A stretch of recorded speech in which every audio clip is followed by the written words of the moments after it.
You got me now.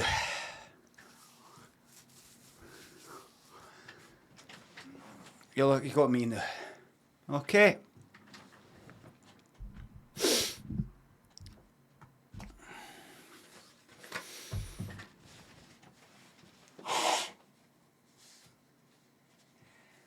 Okay. Had a shower though. I had a shower though, that's the main thing. That's why I'm late. Had a shower. Okay. Okay. That's right, I'm not muting it. I just think you want the whole experience. Pete, beneath the headphones, thanks to subs. Nice Sannies and Crosby, thanks to subs. Well S and Donk. Caveated Shooter. Thanks to subs. It's not a late start, it's an early start. I started before 9:30. A lot of streamers there are a starting soon thing.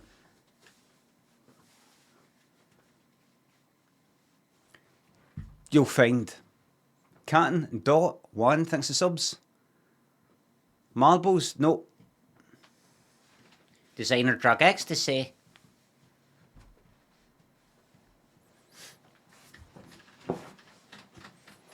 All the other streamers there. Don't like it, go and watch some other streamer to entertain you 9:30 to 1:30. Good luck with that. Good luck with that. Good luck getting entertained by fucking wanks. Seamus and Gerald's, thanks to subs, thank you very much. Good luck with that. 9:35 to 1:30. I'll say again, the stream started 16 minutes ago. The starting soon thing was there, and that entertained you more than I could. Is thanks to £3. Had a look at a new game, thank goodness you're here. A reviewer mentioned it's only a few hours long, out on Thursday though. Oh.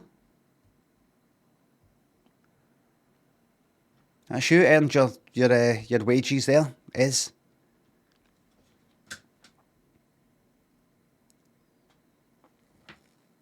I think I'm fucking daft.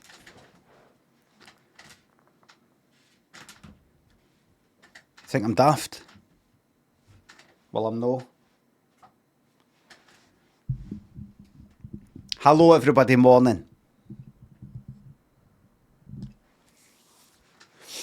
Okay. Now. Thank goodness you're here. Morning, everybody. How are you this morning? It's by the Goose Game devs. Oh, it does look good, says Ed59. That's the confirmation through, everybody. Okay, dokie. That's the confirmation through now. Right, let's batter on. We've got so much to get on with. Seb, thanks to sub. What's it called again? Thank goodness you're here. Trailer. Oh, right.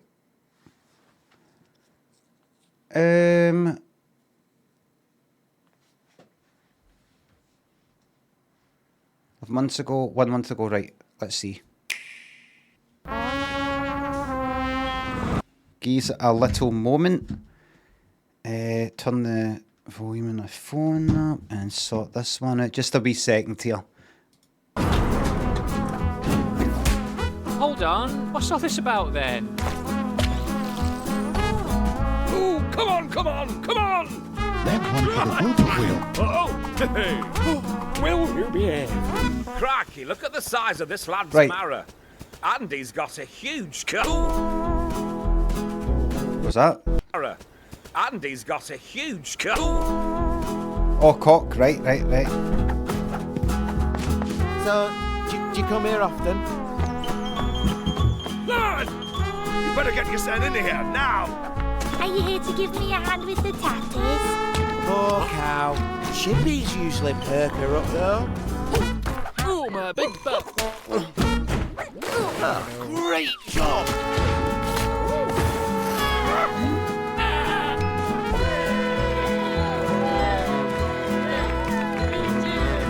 Yeah, looks good. Play that. Right. We've got lots to get on with.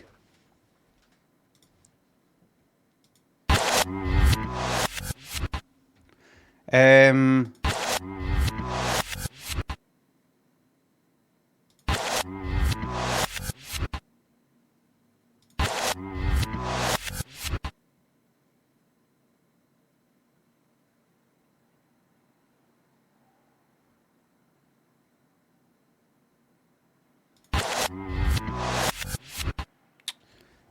what is that? Tempted to say I need you tonight by an excess, but that I don't think.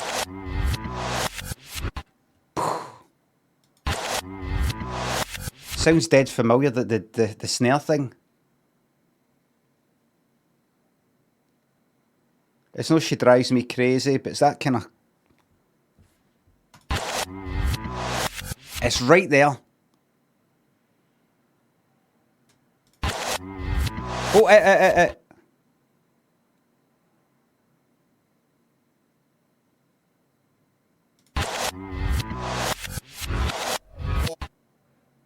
Oh, Word up. 80s.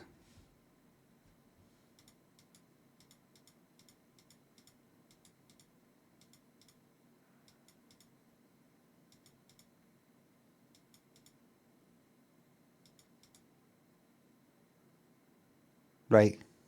So nobody's getting that. The first second. The first 2 seconds.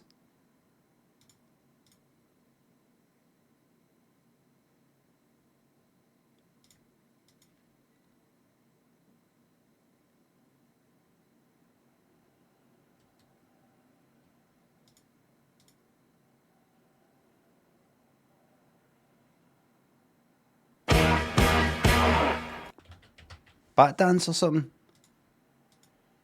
I don't know what that is. Oh, fuck off. Breakaway by Tracy Ullman. Never heard it.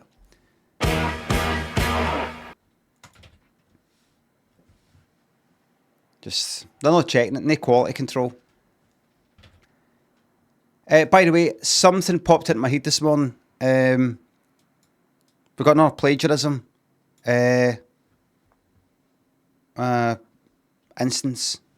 AJ Sheep, thanks to sub.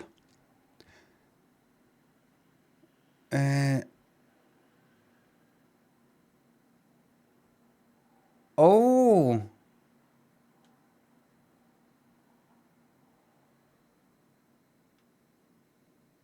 All intellectual credit was lost when you... No. No, I all intellectual credit on their side. Tower control. Seb thinks the subs. Cilla stocks are up.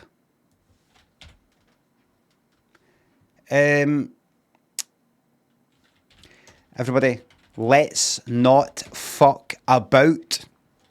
What is it? Let's not fuck about. Let's get this done pronto. Super complex expand facility. Elaborate or elaborate. Swell, gift, block, compound, flare. Neat, explain, knack, development, specify, nifty. Right. Right, now you might think knack, flair, gift.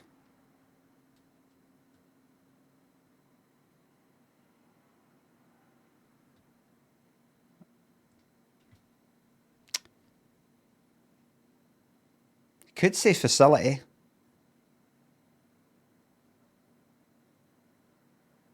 You know, facility as in, you know, kind of the ability, you've got that. Or am I thinking of faculty?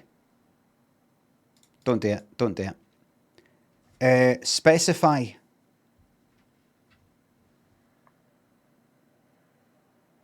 No.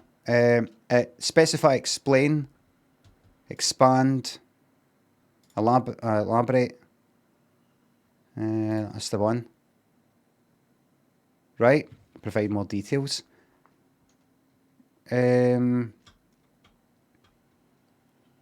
like fractions, maybe? I don't know. Complex fraction. Compound. Nah, fuck it. Nifty.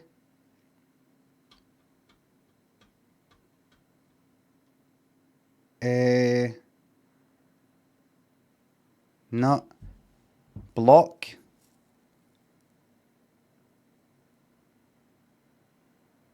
I'm super. Swell. Hey, that's swell. That's super. That's neat. That's nifty. Peachy keen? What?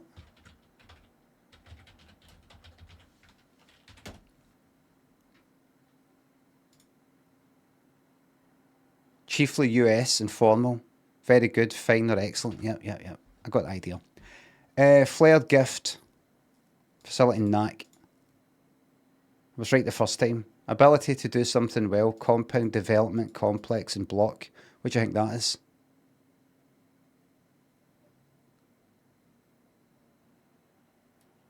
A development, like sort of building for things.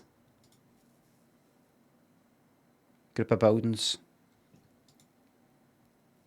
Block, complex, compound. Yeah. Okay. Let's whiz through it. Come on. Whiz through them all. Wordle. Easy. Ghost. Okay. Place.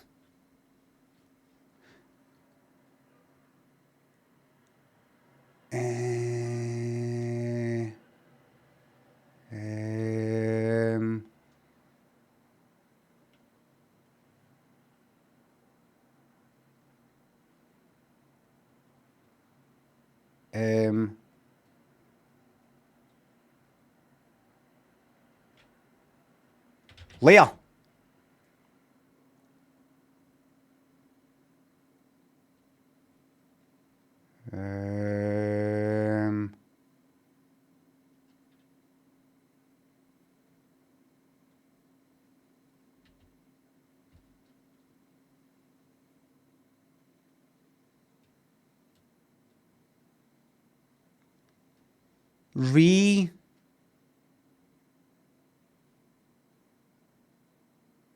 Relax.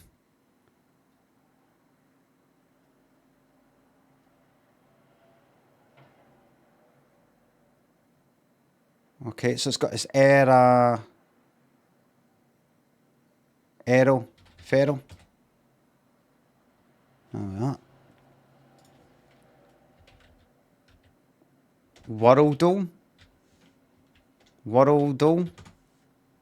Guess the country. That there is Mexico. Thank you.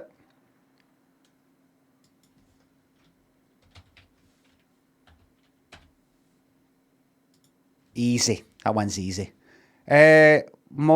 Mauritania to Somaliland. Easy. First of all, Somalia, just to get my bearings. Yep, okay. I think we'll have some Morocco. Thank you. Okay.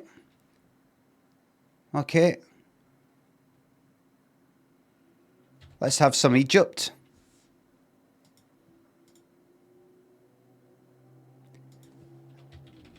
Chuck in an Ethiopia there. There we are. And I think I'll have... Guess 5 out of 9. Fucking hell. Right. 5, 6, 7, 8, 9. I've got 5. The one in between that and that. What's under Egypt? What's there? Because if you don't get that, you can forget it. Congo. Too far south.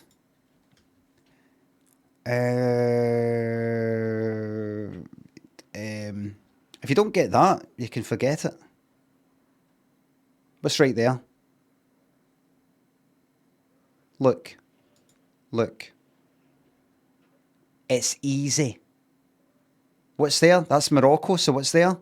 That's Algeria. There we go. Right. Next to Algeria is Libya. Right. And then we work our way down.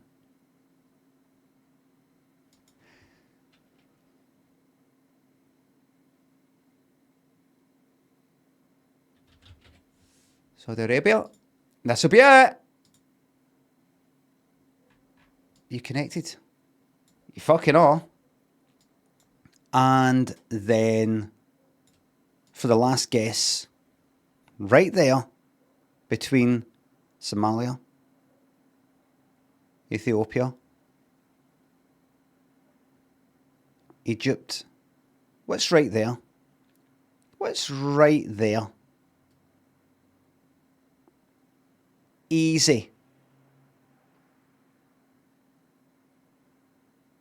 Easy. That is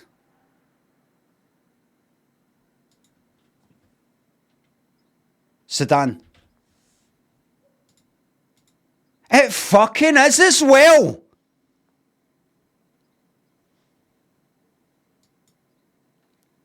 I'm actually fucking taking it in. I see. Sudan. Chad. I was going to fucking say Chad as well. Niger. Mali. Senegal. Keep Guinea. Right, Sierra Leone. Keep mind all the ones there. Congo. Slap bang in the middle. Not to be confused with Republic of the Congo. Democratic Republic of the Congo. I'm not getting involved. Nothing to do with me. Kenya's there. And then you got your Zs. Tanzania, Mozambique, Zimbabwe.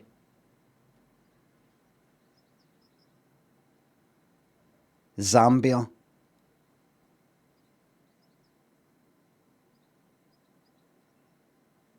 I'm close to knowing the lot. The lot.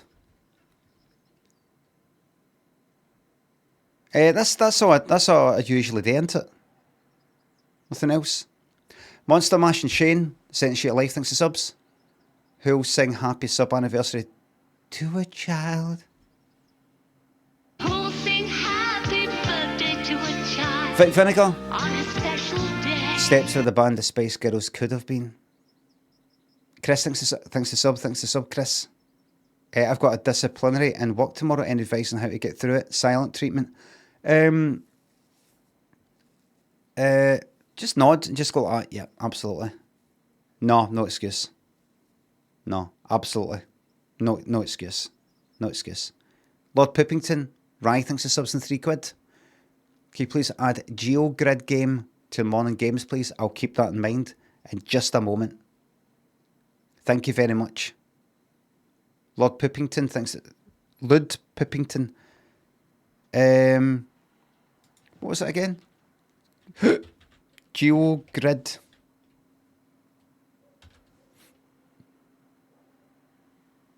Game? GeoGrid game, one word.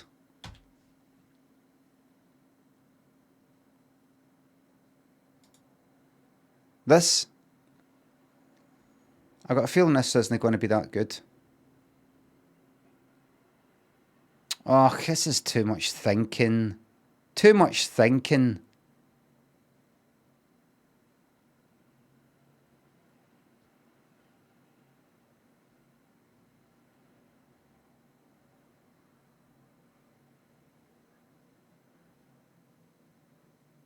Far too much thinking.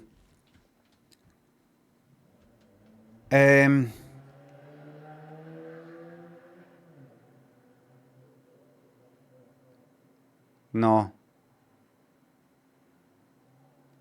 Island nation in Europe. Right. You're going to get me stabbed.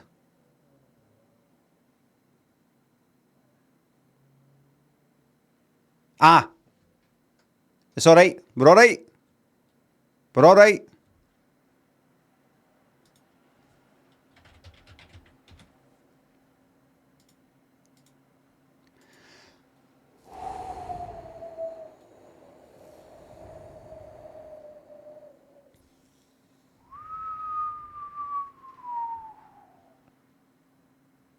Island Nation, GDP over. Oh, can't be fucked with that. Come on, we've got Cilla to get on with. We've got tons to get on with.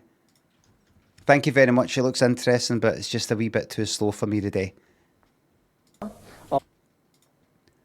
We have got episode 5 to get through. And then we need to move on to episode 6 pronto. We're not going to rush it. We're going to savour it. We're going to really take our time. But we need to get on with it. Movie grid is superior. No, it isn't, because it'll name films that I have never watched, never even heard of. I've said before, that's why Wordle and things like that actually are good, because most people know these words.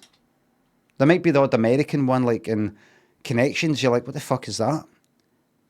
But whereas with films, you could be puzzling the answer for ages, and then it tells you, and you're like, I've never fucking heard of that.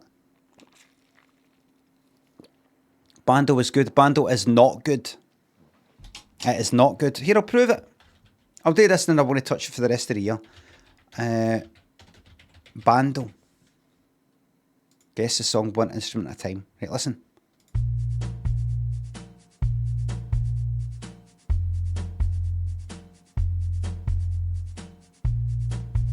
So this is just a MIDI thing. This is just...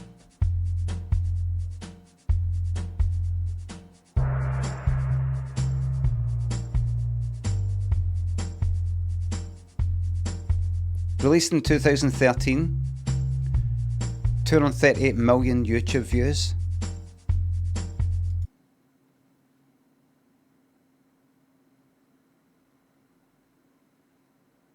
No.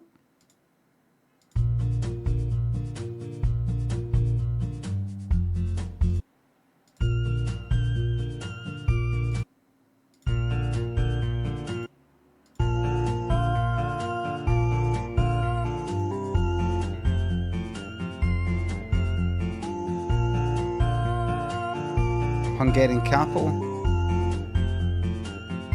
Budapest.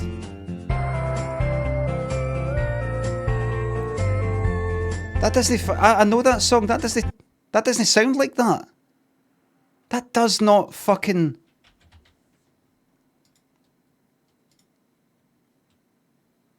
That just sounds like a cover version.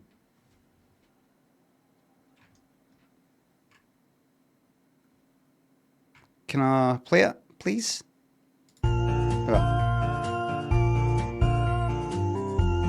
What's that?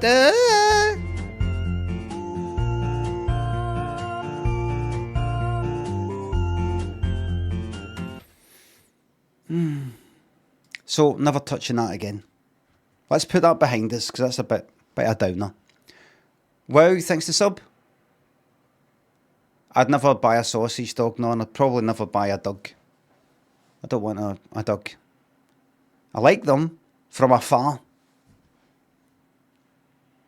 Too much hard work picking up their fucking shite and all that. They go out their mind if you fucking go at the house. As a cat, it's just like, fuck off. Leave. Roland Jobby thinks the sub. You just become the newest star in wrestling's WWE. What's your walkout song? Brother Louie by Modern Talking. Right, we're ready? That's a wee... Oh, aye, right, so we just watched this. So this is the guy who thought he was getting a flight to Hong Kong, and instead he's getting this. Not if you train him right. Got to fucking train the dog. All you need to do with a cat, as a kitten, is put them in the litter tray and go, there you go. That's it. That's them trained.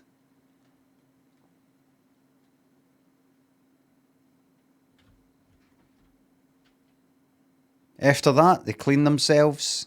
They sort themselves out. They do the whole lot. They even bury their shite in the litter. They bury it.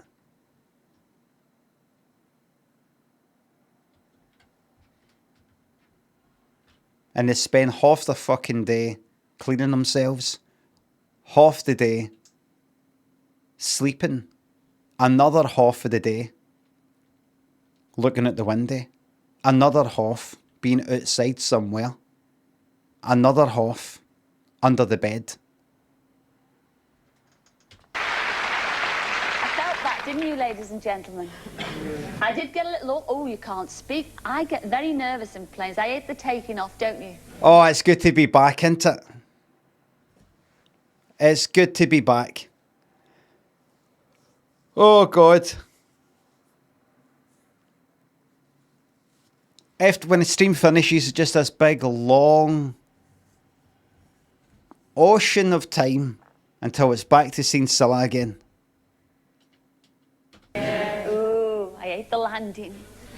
I hate it all. Ooh, rather him than me. Anyway, from one high flyer to another, it's over to Gordon Burns and the searchline.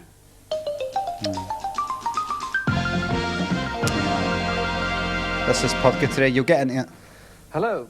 The personal appeal films we introduced in this series have proved a huge success. And how's the volume? People are queuing up to come on Searchline. So, what better way to start than with another of those appeals? It comes from Gaynor and Barbara on behalf of their mother, Grace Pilkington. Right. Now, they're anxious to trace their mother's two sisters and her brother. How's it now? We're making an appeal on behalf of our mother, Grace Pilkington. We are trying to trace an Elizabeth Dean, who is in her late 70s, and a Catherine Dean, who is in her late 60s, and a Leonard Harry Dean, known as Bill, in his late 60s. If anyone out there knows of these people, or they are actually watching themselves, would they please contact Searchline so that we can have a real family reunion? Okay, we're just going to record that again. Take 7. Searchline so that we can have a real family reunion. Okay, just going to do that again. Take 8. What is it I'm doing wrong? You'll know yourself. You said family. You said from. Take 9. Searchline so that we can have a real family reunion. Okay. And just one melody, one last one. That's great. We're just going to do another one. Take 10. Act Searchline so that we can have a real family reunion. Okay, that's great. Got it. I think I did that thing that you said. I said from, but yeah, it's fine. It's fine. I'd like to record again. We've been out of time. Oh, come on, sure, you've got another couple of minutes. No, we've had another couple of minutes for the last 20 minutes. But don't worry, it's endearing. Oh. Look at this.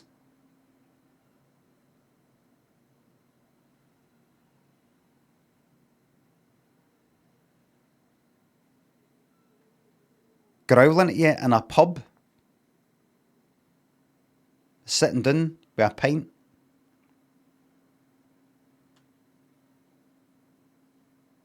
You go into an English pub, you go down south, or if you're way up here, that is, to a wee village, or a wee town. One of these ones you just sort of click on randomly in Google Maps. You got this cunt sitting there looking at you, wondering who you are.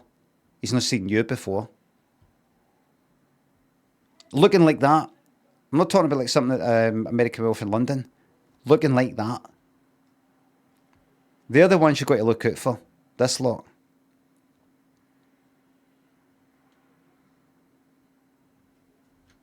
They're the ones that are... See cunts like this who look like that. They're in jail for life. Wearing like a sort of grey sweater. You know, grey sort of, you know, thing like that. With the grey joggies and the trainers. They're the ones that in the whole fucking family, aren't they? Look, it's ones that look like that.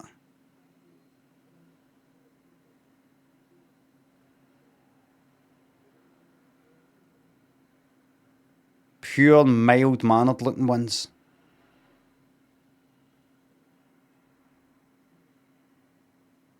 With hair like that, in jail with hair like that.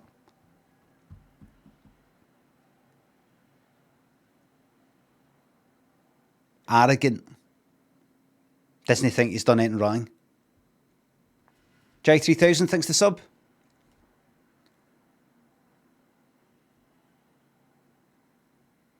Too arrogant to fucking top himself. This is me. Oh, really? Week 2 of new jobs, switching tabs. I dragged the This Is Me, Limmy Wake Up JPEG from Twitch to a shared drive with the team, client and all. Can't delete it. Now what? You just go like that. Oh, sorry.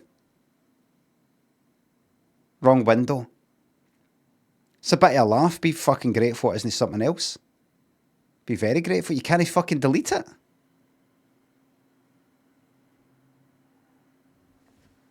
Fucking hell. Is that as good as a wee warning? A wee warning for you? Yes, get in touch at the end of the programme if you can, and the number to call will be coming up shortly. Now, this is Cecilia Sequia. She is trying to find her sister Fatima Khan. The only time she's ever seen Fatima was in 1975 in Blantyre, Malawi. Blantyre? Malawi? Blantyre's a place in Scotland. Is the volume alright?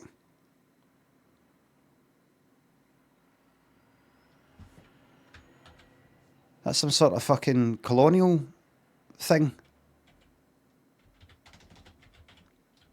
Blantyre city in... Wait a minute. City in Malawi.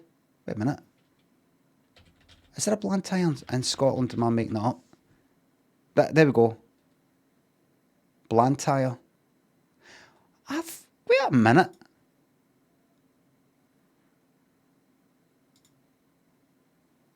Did I know fucking Psycho there once? Blantyre. Did I know Psycho there once? And I kind of I shared my location. I was going for a cycle, going to Uddingston, where Tonic's Tea Cakes is, the factory. Blantyre Castle. Did I know? No. No, that's not it there.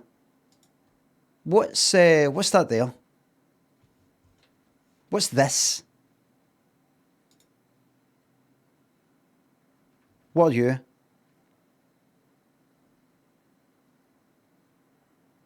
Bothwell Castle. Right. Oh, wait. Bothwell Castle. Is it this I went to? I think it is. I kind of went... I think it fucking is. I kind of just cycled round there and just sort of looked a bit. On the way to Uddingston. And there was somebody there who was looking at my tracking thing and got a picture with him, and then he came to my book signing. My book thing. How about that? Blantyre, Scotland. Blantyre, Malawi.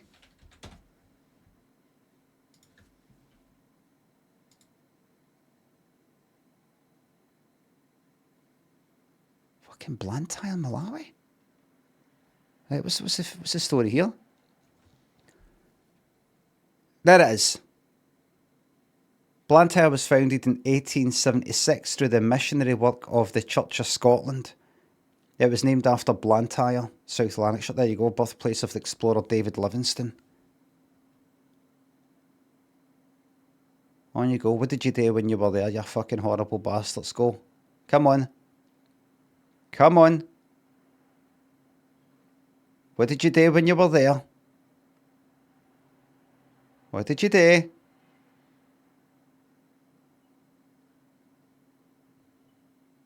Well, nothing. Right, well. Ivory. Right. Well, that's relatively fucking tame for back then.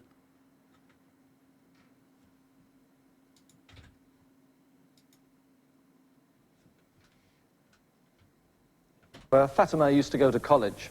Cecilia has been told that Fatima is now married and is somewhere in London. So does anyone recognise this picture of Fatima?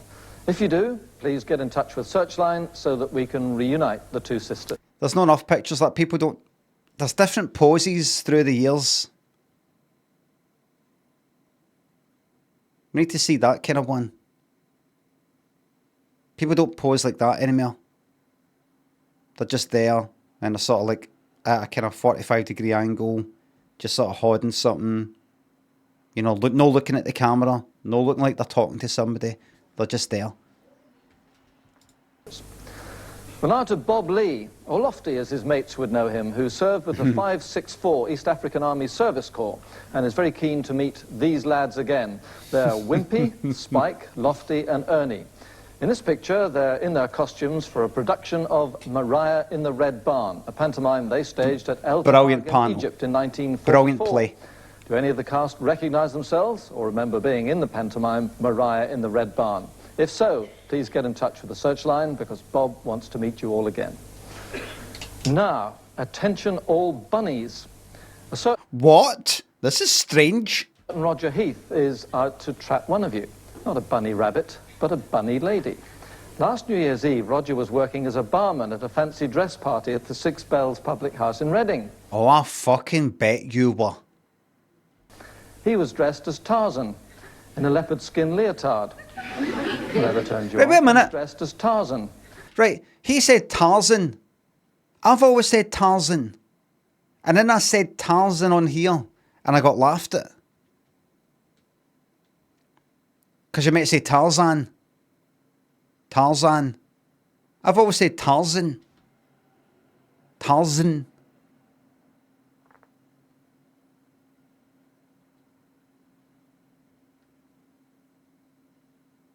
Andrew, thanks for the bits. I have caught the bits, thank you very much. Adam, thanks for the sub. Hey mate, looks a bit blowy outside. Gives your Fertkin Jertkit. You wanna giz your Fertkin Jertkit. Ha ha ha ha. Whew. Thank you very much. That sounds just like me.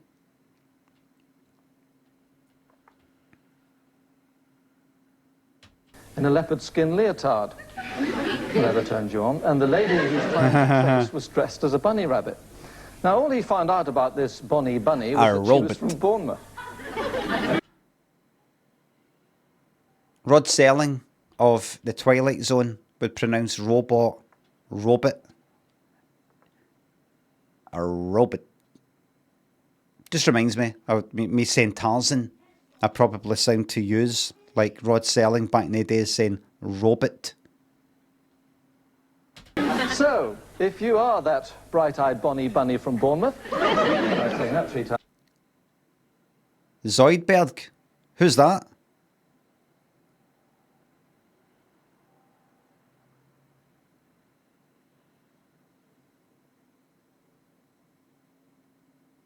Futurama? Alright, does he say, or does it say robot?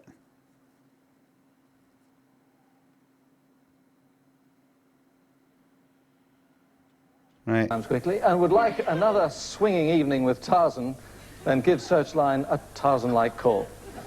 And that's all from Searchline just for the moment. The number to call... Wait, so that guy... Quickly, and if you are that Bonnie Bunny, was that she was from Bournemouth. So, if you are that bright-eyed Bonnie Bunny from Bournemouth, I'm saying that 3 times quickly, and would like another... A guy that worked in a bar, in a pub, they were having a fancy dress kind of night. He was dressed as Tarzan. And there was a woman there dressed as a rabbit. He wants to meet her. Simple as that. Is that it?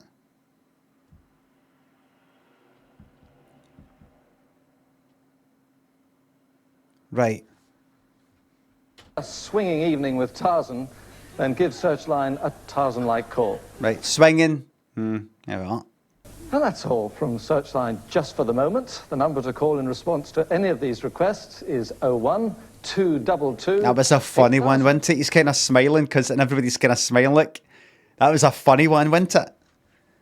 That wasn't like, they got split apart during the what do you call it when, like, during the Second World War, the Waynes had to go into the sort of country and all that to get away from the big cities. Just evacuation. Was there not another word for it? That's what it was called. Evacuations. Right. They got split apart and, you know, I've not seen them for 50 years. No, this is a wee funny one. And I'll be back rabbiting on again in just a few moments, but we shall now hop straight back to Cilla. Nice one. Oh, God. Thanks a lot. Oh, God, you. Bonnie's from Bournemouth, eh? Oh, I hope you phone in.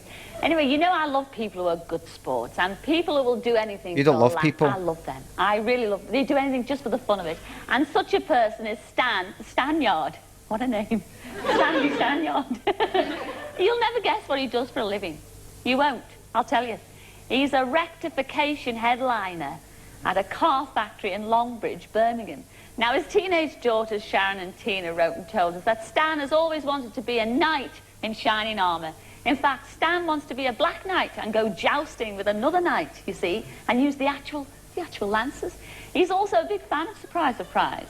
And his wife, Pat, tells us that every time he watches the programme, Stan always says, oh, you know, they'll never come to Birmingham to surprise us.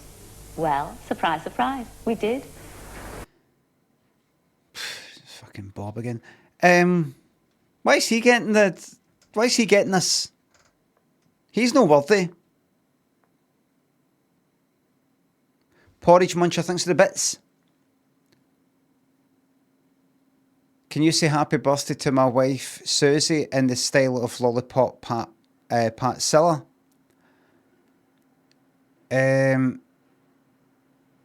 Happy birthday, Susie. Oh well, I suppose I'll be deleting all this then. That's old. I think I send her that then. Sing it in the style of that, like same tune but change the words to happy birthday, or you know, I don't quite know. I suppose that's that then. Do you want me to fix that? I'll give you a hand if you like. Excuse me, my mate. Is that Stan in there? Stan? Come here, Stan. Stanyard, this is... Here we are, ladies and gentlemen. Well, hello, Stan. Hello. Surprise, surprise. You thought you'd been brought over here for another reason, didn't you? Did you? Well, surprise, surprise, here we are. Actually, Pat, Sharon and Tina are responsible for this, because they let me into a few secrets about you. Yes. And they've told me that you've got a wonderful ambition, a burning ambition you've always wanted to do. Cunt's 23. Exactly! Tippy says he's only 23. That's exactly the fucking age I was thinking. And you've always wanted to be a knight in shining armour. That's correct, Jason. Well, we've fixed it all up for you, Stan. You're going to be a knight. We've arranged everything. We've got the castle, and we've got the joust all fixed up. No, when you get closer in. Got other...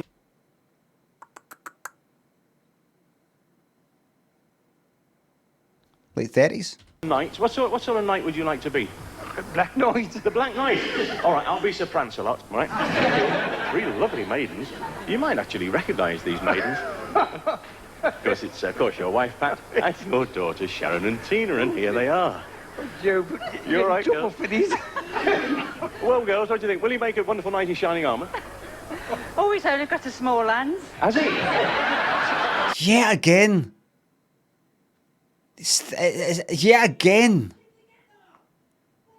3 women in the workplace. Yes, the wives included. 3 women in the workplace. We want to see him dressed up as a knight.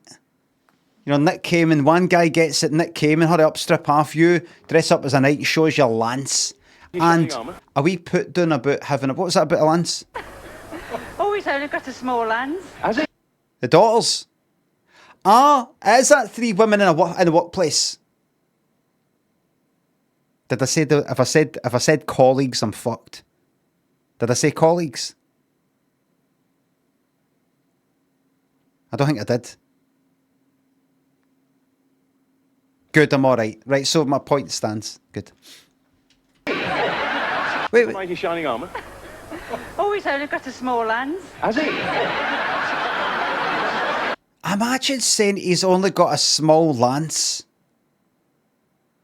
in front of the daughters. On the telly, in front of the daughters, I know. Just to let you know, there's no rule written anywhere that I can't say this. So I'm going to say it anyway. Your dad has got a small lance. Now, that's not against the law for me to say that. I don't care if it doesn't sound right. But I'm allowed to, by law. They made her say it, aye. Oh, he's only got a small hands. Has he?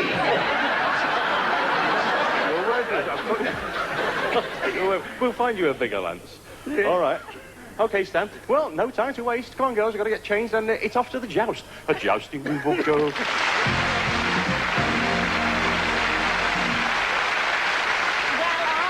Why did you say that? I've only got a small lance. Well, you have. I just said it on fucking telly. Don't you swear at me. I'm just saying.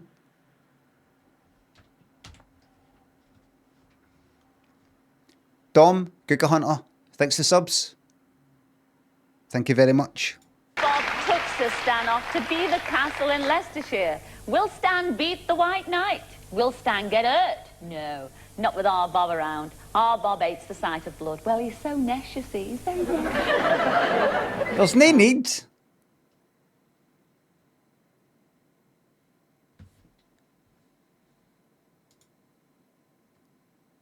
There was no need.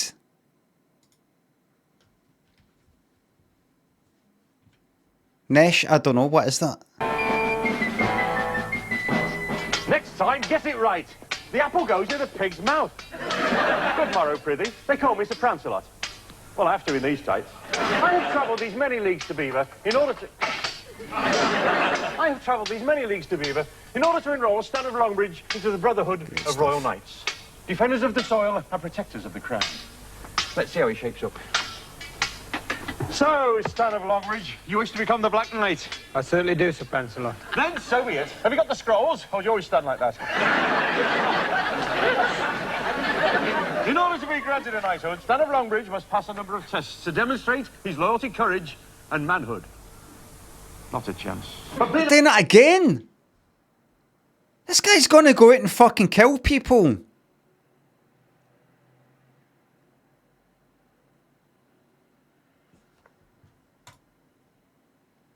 I've employed the services of the greatest wizard in the land, the great Merlin Innuendo. I say the magic words, ye piff, ye puff, ye poof. It's the great Soprendo, everybody. Right. Now then, to the tests. First test.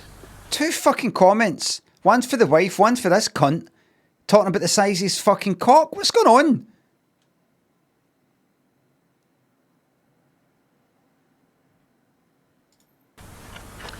The candidate must scale a wall in full armour.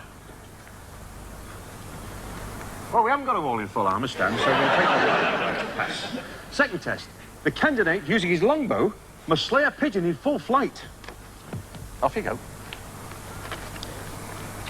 Off you go, hitting him with a wee feather. I mean, I know they're sort of like acting a wee bit, but it was said earlier about small lands. If I was him... Hold on.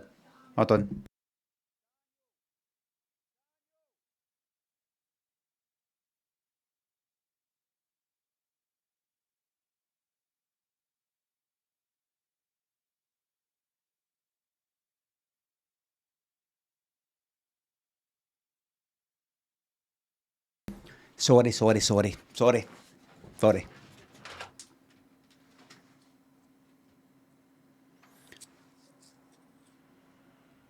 Rob Seep, Fertile, thanks for subs.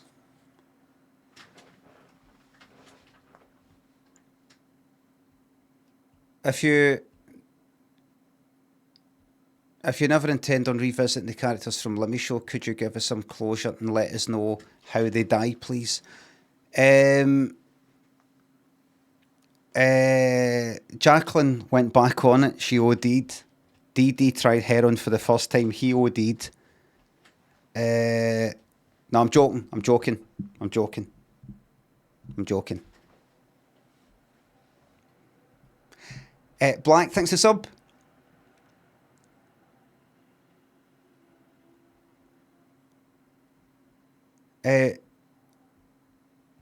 Nice one. NPC suit. Jubberby. Javco. Whiskey. You like a fine wine. House. And Bunks Bubble, thanks for subs and bits. What's your favourite funny wee Scottish people advert? Manshaft, the Scotto, or Bank of Scotland by your side? Manshaft. Good Pollock Boy. Dom. Google Hunter. Blonde. Thanks for subs, thank you very much.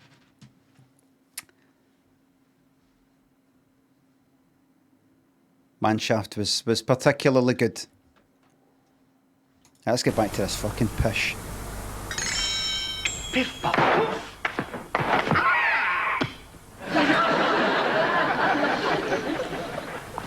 Passed. Right, final test. Let's get back to this absolute fucking shite. Off the quintail. Here we are then, Stan of Longbridge. There's your quintain, there's your flowerhead. That's your lance. It's flowerhead off the quintain. You can do this, Stan. Have a good run at it. Have a good charge. Go for it, Stan. Go on, go for it. Go. That's it. Flowerhead. Congratulations, Stan of Longbridge. You have passed. You have passed. You can now be known as Sir Power Cut, the Black Knight. Get it? I get it. But only just. And now, the joust. You'll be fighting. Only just. And now, the joust.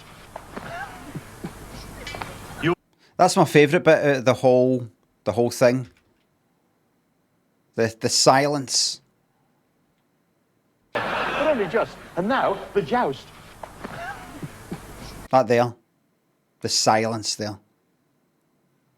Just everybody. I mean, look at him for starters. And nobody laughing. I think even for a 1988 audience, this was just a wee bit. Right. That's enough now. That's enough now. Okay? You'll be fighting the even whiter than white knight. Surprise, surprise. I have your mount here. Oh, look! What I was going to say before I left was, if I was him, this isn't like a death threat or anything like that, I'm just saying it's just a fantasy sort of thing. If I was him, you know how twice now they have remarked on this the shortness of my lance? I'd ram the lance right up his fucking rear end and go, is that long enough for you?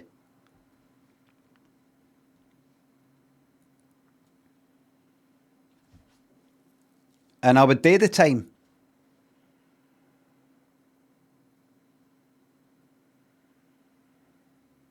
I would do the time.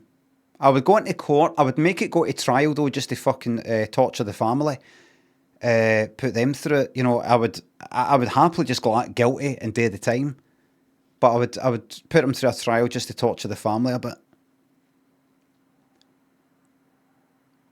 Blonde Vagabond, thanks for sub. Thanks again. Don't know if I thanked you.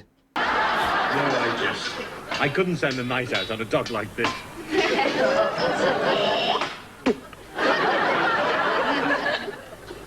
By order of Her Sovereign Lady, Highness-ship, Queen Cilla I.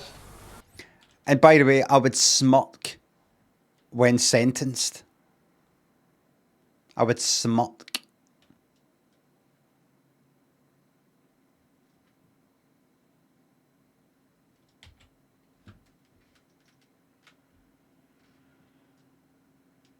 Smirk. No, not smirk. Smirk. Very, very slight. You can hardly tell it. Smirk.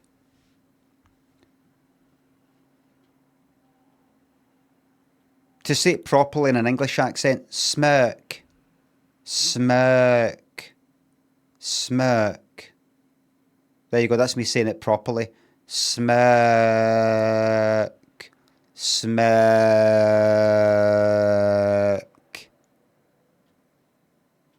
Now the American. Smirk. And last, the tournament is begun. The first contest is a battle for the hand of the fair pat.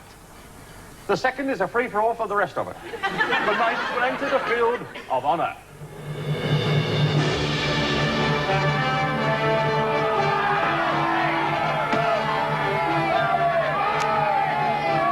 Get it, go.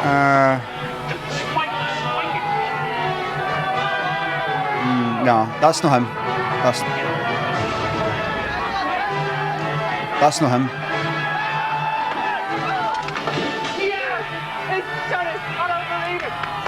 This is meaningless.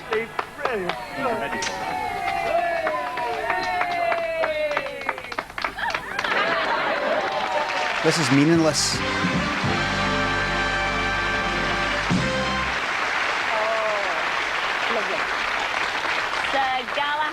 Eat your heart out. Actually, I'd like to say a very big thank you to the great Suprendo for being such a wizard, and also to say thank you to nobody knows who Sir Galahad is. I don't. Something like King Arthur's like main knight guy or something. Even that. What was that? Oh look, Mr. Lips. Is actually sitting in our audience. You look different with your clothes on. Well done. Maybe comment about Sizey's lance. Well, the big moment has arrived. It's now time to introduce Britain's answer to Michael Jackson. And here he is. Gets in. Dance on, Vin Murray.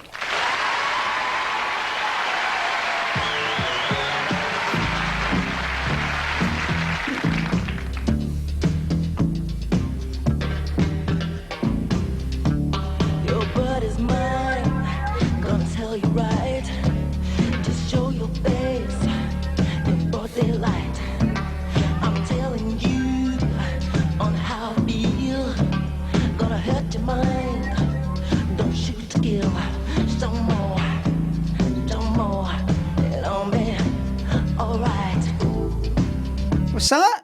Is he saying some more? Some more? I thought it's jamais.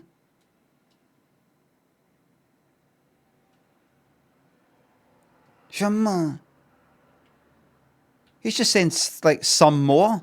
Some more.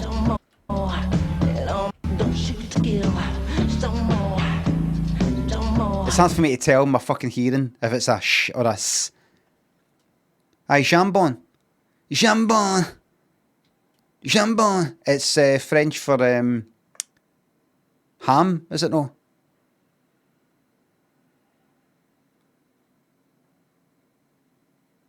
Aye. 7th of February 1988. This will be a Sunday night. Oh,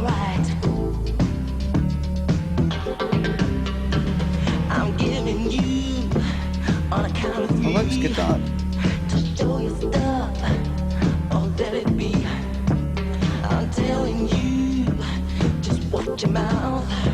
How fucking boring have they? I mean, what is bad? No, kind of like. Isn't it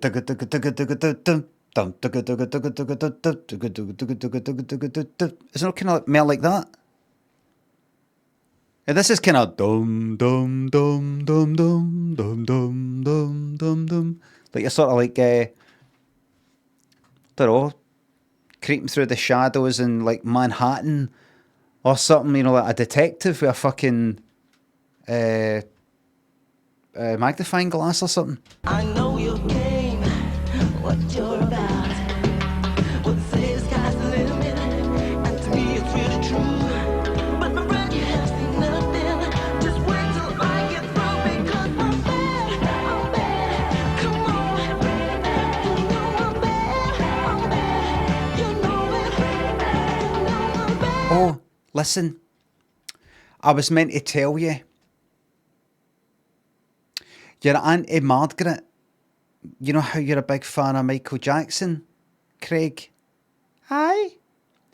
Your Auntie Margaret has recorded something that was on Surprise Surprise. She said it was somebody kind of like being Michael Jackson, and it's like really, really good, and it's got that song that's on that album that you got.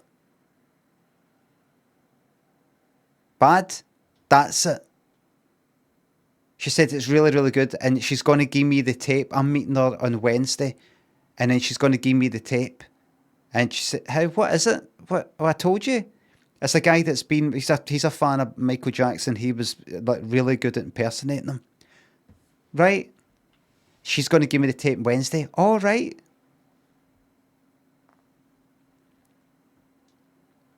Now Wednesday. That's me got the tape. Here it is.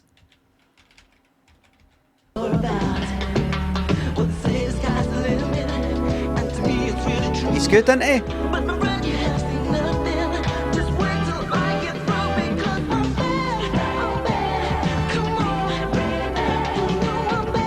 The music's good, isn't it?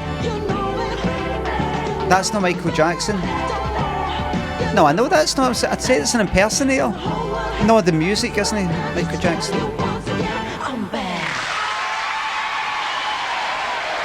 Oh, I thought that was Michael Jackson. It's meant to be.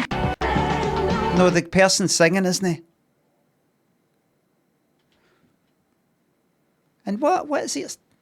It just doesn't sound good. You're an absolute. You're a horrible wee boy. What? Horrible. Your Auntie Margaret recorded that for you because she knows how much you like Michael Jackson. I'm just saying, I don't.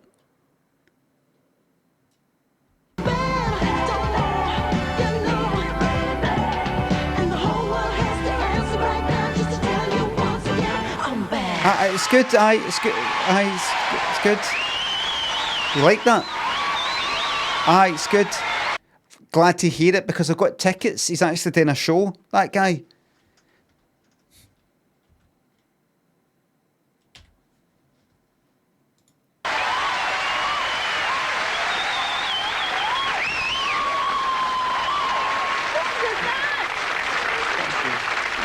He's not just doing Bad, but he's doing the other albums like Off the Wall and Jackson 5 and some other stuff for back then, contemporaries like Motown stuff and that for when he was young, right?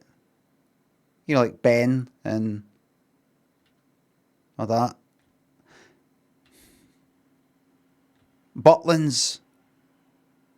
So we're going to Butlins for that. And you're going to get dressed up. I've managed to buy stuff that kind of looks like that, and I'll stitch on all the wee things and all that and go to Butlins. I don't want to. I don't like Michael Jackson anymore. Anonymous, thanks for gifting that sub to Horny Bob. Luigi, thanks a sub.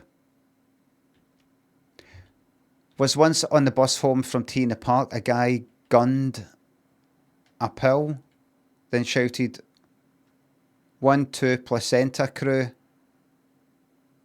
The full journey home. Frankie, thanks a sub. I accidentally shared the wrong screen last week on a call and a potential customer got a quick look at Cilla. Oh! I was in a restaurant yesterday having lunch and there was somebody who walked in there on their tablet, on like their iPad or whatever, up the kind of back of the restaurant, but it was quite empty, up the back of it, and it was having it on a work meeting and it was loud as fuck. It was echoing everywhere. It was louder than the music they were playing.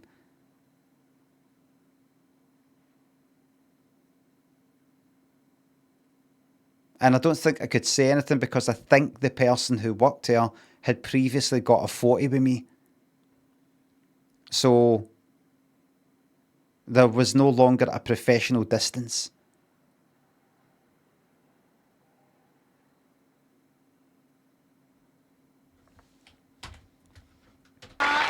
Oh, you weren't bad at all. You was terrific, wasn't he, ladies and gentlemen? The whole thing was brilliant. We're going to take a break there just to get our breath back. You made me tired just looking at you. Don't go away. See you in a couple of minutes. See you then.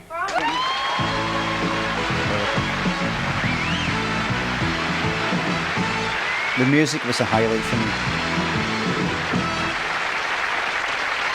Welcome back to what could be a very exciting moment for all of us, especially Brian Lewis. Oh, I know the exciting There were it moment. is. Look at the size you had to have these fucking things for a screen that size. There were it is.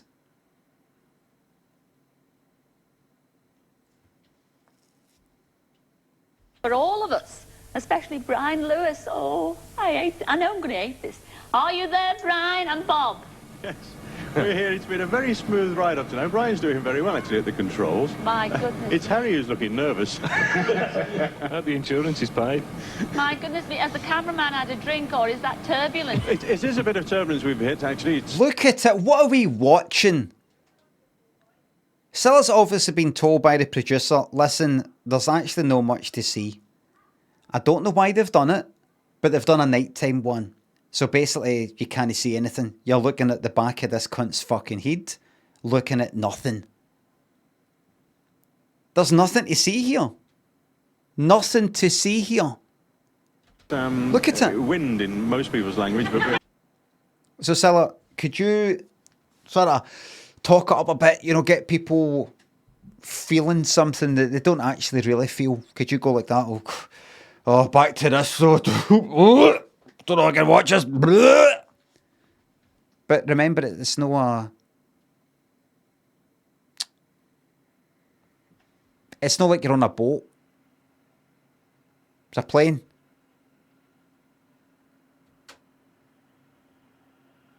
Just there. Just act like you're on a roller coaster. Just say, oh, don't know if I can watch this.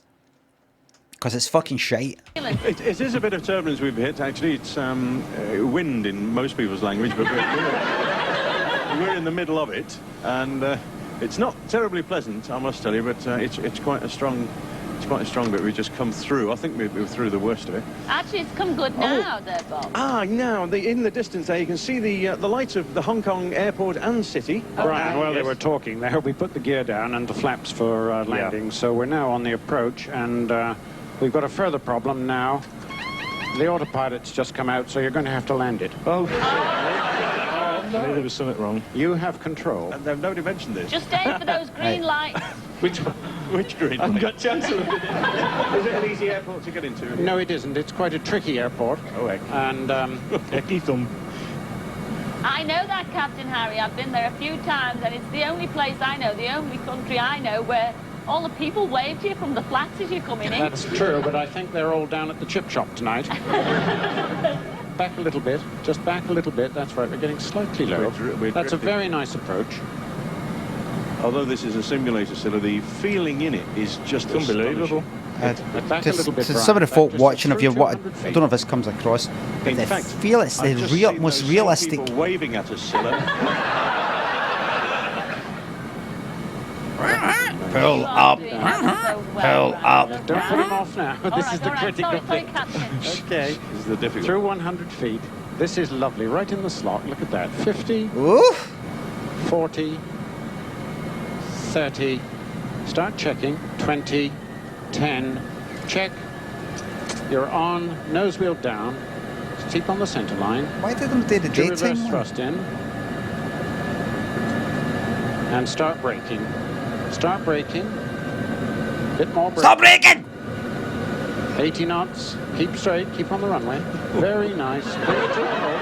Keep it on the runway. No, right. Right. That's it. Very good. Keep going. Hard drawing the brake. Keep it straight. Where's the clutch? Okay. Now bring it to a halt.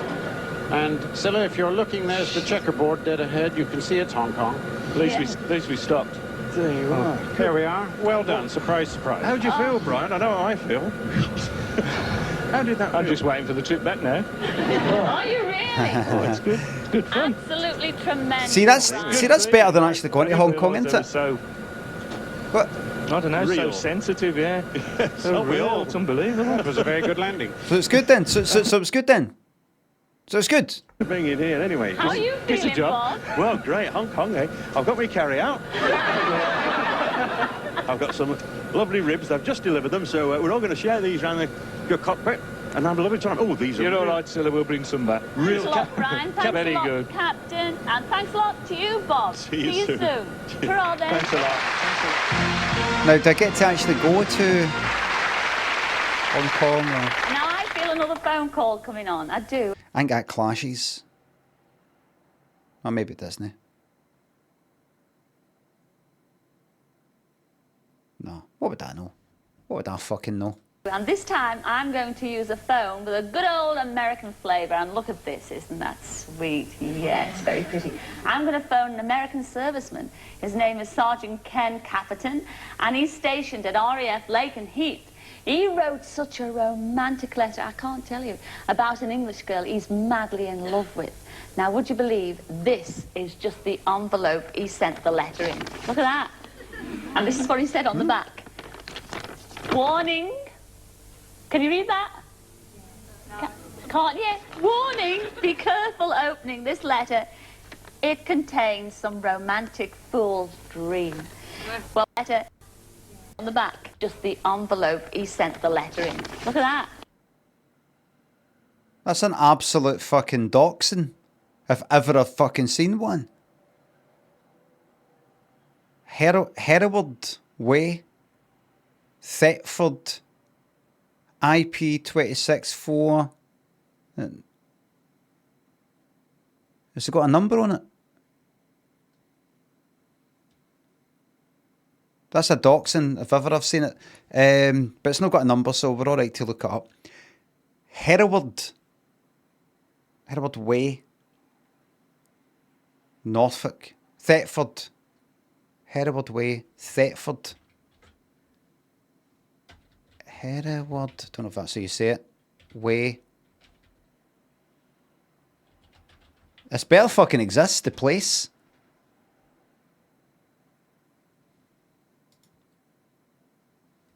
Yep, there we are. Just see. Feltwell, aye. That's a nice name for a place, isn't it? Feltwell. So where's that? Right.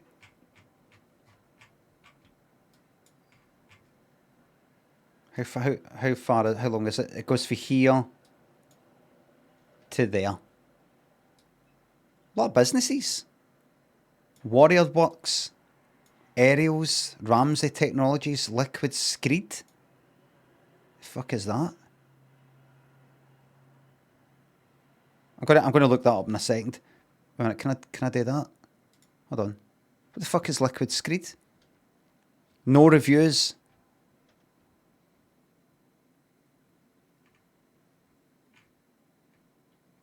Interesting.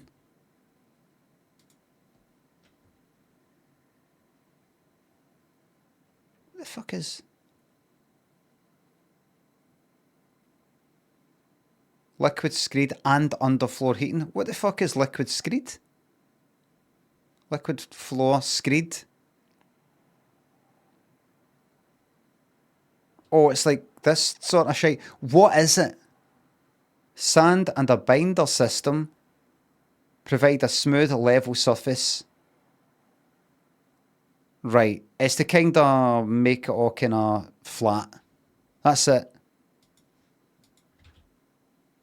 Right, anyway, so what does this place look like? Let me plunk myself right here. Okie dokie. I get the idea. And what if we go right up to the end here?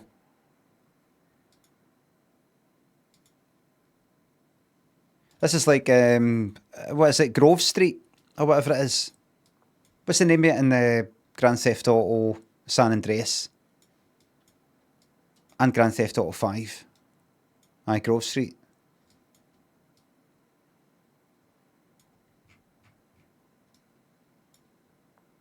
Nice wee seat there. Wait a minute, that's, what way's north? That's north. That's east. So this means this is a west-facing seat. So this is for when the sun goes down.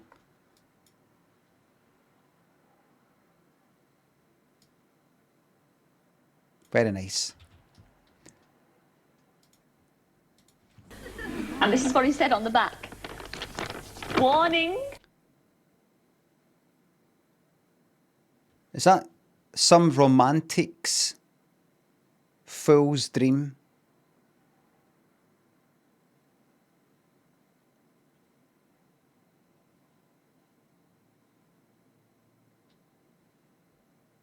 Has he fucked it up?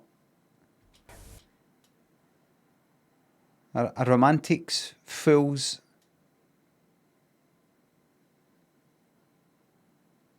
I mean, that could be all right, maybe. Unless that's kind of like some romantic's dream. Right? A romantic's dream. I am a romantic. And this is my romantic's dream. This is a romantic's dream. Right?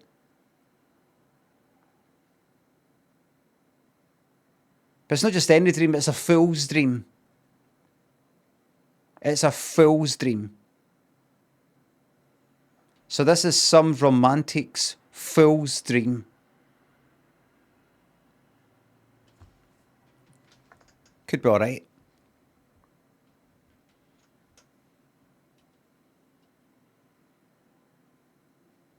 Beans, thanks to sub. Can you read that? No. Cilla, no, but we can't. Yes, warning, be careful opening this letter. It contains some romantic fool's dream. Well, we don't think he's a fool. He's absolutely super. Since he met his girlfriend a year and a half ago, he's bought her a bouquet of flowers every 15 days without fail. And he says he's done everything for her, from cooking her dinner in a bow tie to drowning her in poetry and flowers. And his dream is, this is the dream, his dream is to relive an American prom concert with his girlfriend Sharon. So, let's phone him and find out more. I can't wait. Look at this. What? They've always said money talks, doesn't it? Where does he live? How many digits? Oh, 10. My goodness me.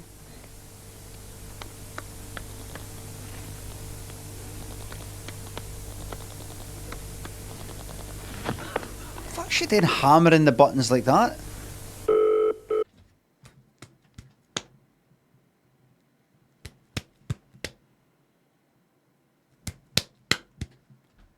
Is she pretending? Success. It's your Tempe. Talk to me. Hello? Hello? Hi. Hi? Hi, Ken. Is that Ken Caperton? Yes, ma'am. It sure is. Anything you want, Ken. Lord, woman, what is this? My... Dollar woman or what?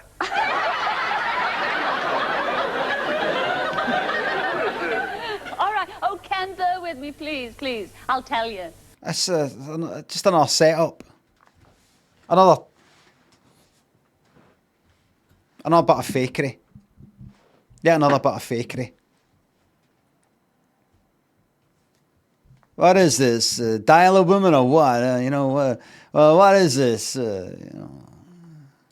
I won't keep you in suspense any longer. Familiar. Familiar? Oh, just keep talking, Ken.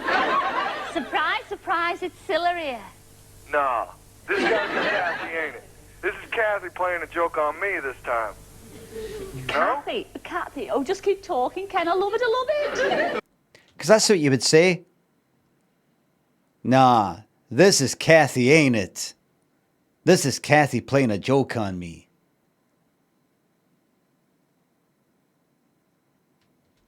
Ken? It does sound like Cilla Black. It is me, honestly. No, you just sound like a friend of mine who we always play jokes on the telephone to each other. I'm a representative, and sometimes they play calls on me. You tell Kathy that you're a negligee representative? Yes, ma'am. Well, oh, yes, ma'am. Oh, you sound like just all the film stars like we see on the films, Ken. You're kidding me. Look, Oh, fucking shut up.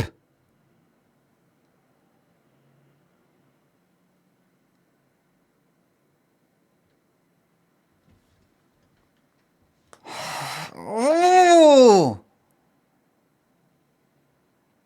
So fucking annoying, this bit. Isn't it?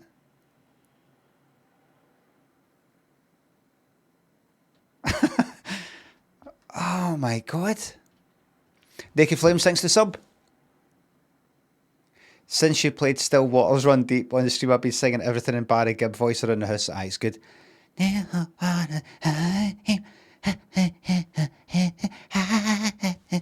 Aye, you could do it. What else could you do it with? Name a song. Any song.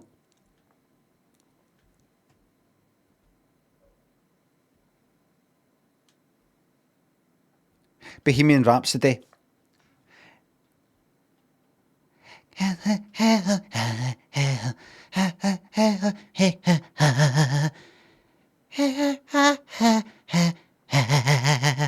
Oh, that could be Cilla. Could double up for Cilla.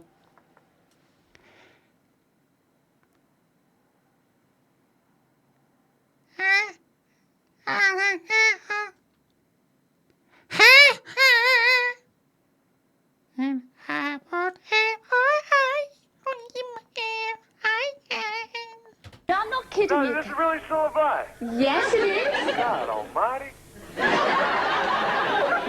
Oh, it's lovely to talk to you. We got your letter. We couldn't resist phoning you, Ken. Really? Well, no, because you wrote...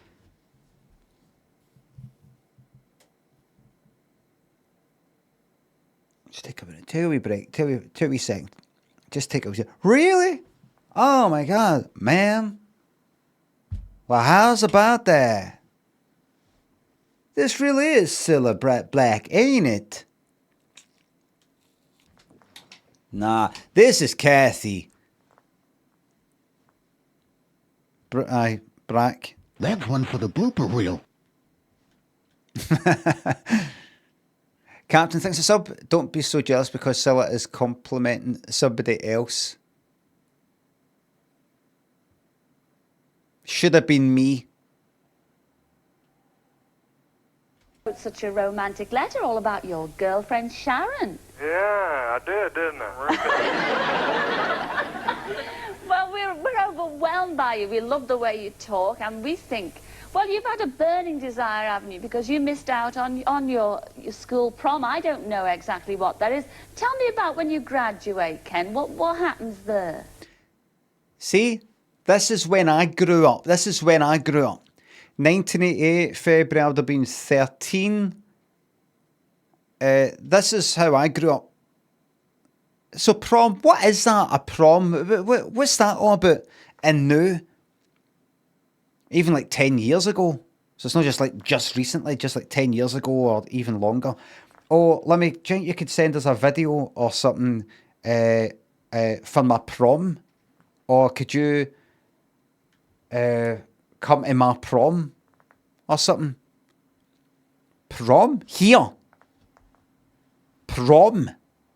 My prom was 10 years ago. A fucking prom? Is it basically like, obviously like fucking Carrie or something? Is it basically a fucking school disco for people who are like leaving school? Is that it?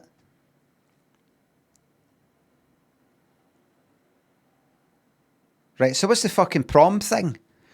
Carpe D's Nuts has cashed in 1 million channel points for an improv. Woman goes to their high school prom.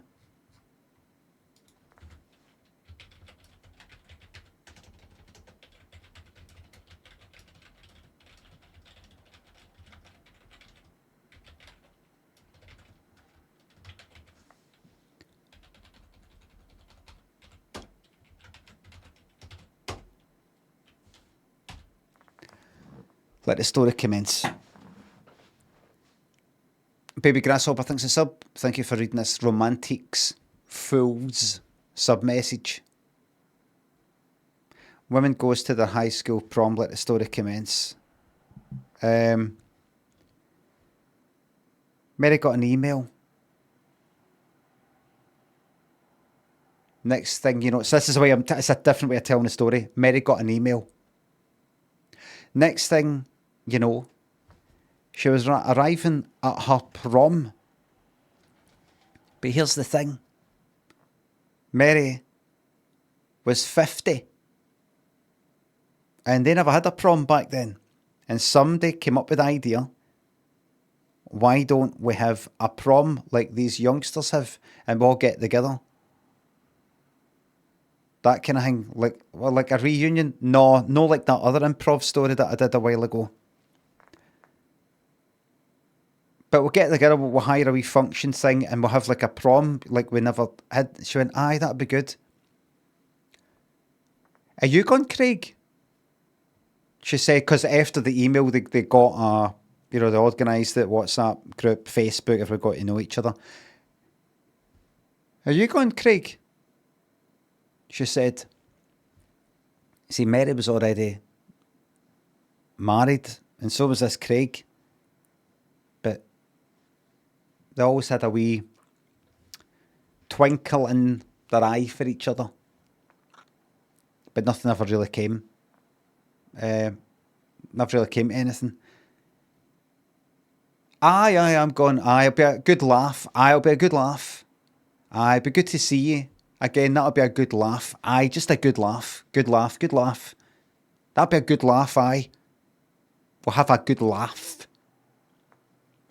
All that. All pally, mates. So, they went to this prom in a function room, in a pub. And they'd already seen each other's pictures, everybody, like on Facebook. And they already looked a bit kind of, a bit rough. Being 50. In their 50s. But actually seeing them in the flesh. Craig was like that. Mary was like that. Everybody was like that. And so everybody was just kind of like,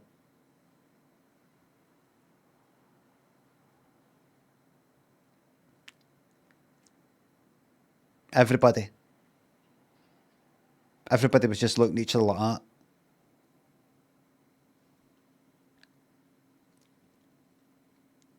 An argument started. So everything was all right though. Then it exploded. A chain reaction. What happened? Somebody said to somebody else, "You're looking a bit old." Fucking chain reaction. They said back, "Fucking, I'm looking old. Look at you."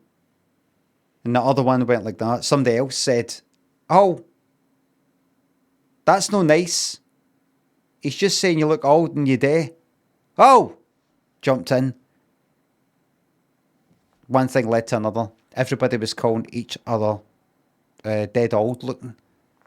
And therefore ugly. That's the general social society thing.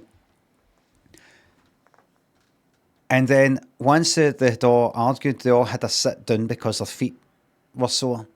And they sat in the back was sore with all the fucking arguing. So they all sat down, and then sitting down for a bit too long had hurt their back as well. And their arse. So they sort of moved like that, and then they moved like that, and they all went like that. I'm just going to head. But then they wanted to sort of make a big, I'm away now. So they all went to the toilet with the plan of, I'm away to the toilet, and they're away with their jacket and their bag. And then hopefully just leaving for the toilet straight out the fucking front door without coming back into the sort of function. But because they all did it at the same time, they were all queued up at the fucking toilet. And then when they left the toilet, they couldn't sneak out the door because everybody would see. So they're all sort of... It was just really... No, it wasn't good. They went back in and... it just wasn't good. It was all kind of low energy. That funeral had a chit chat about how everything's changed. There's too much of this now. There's not enough of that now. Too many of them. No enough of that. We never used to have this back in the days and all that.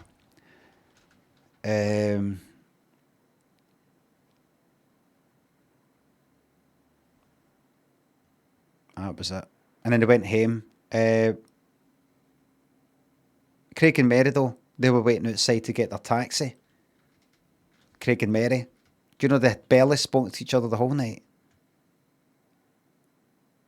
But there, out in the darkness of the night where they couldn't see each other that much, it helped because they couldn't see each other's old faces. And waiting for a taxi. And they had a wee chit chat.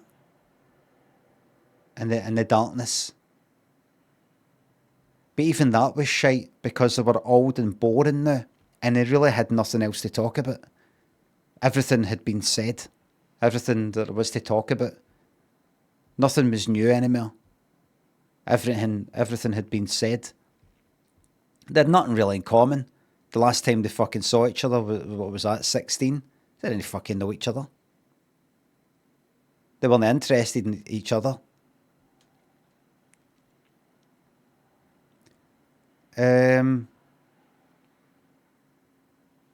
Taxi came for Mary.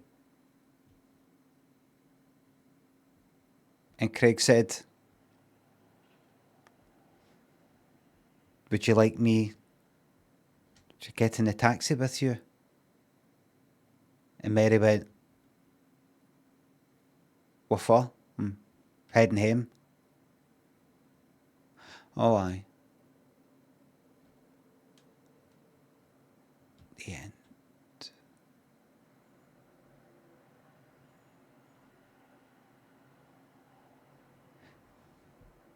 As an epilogue, 6 months later.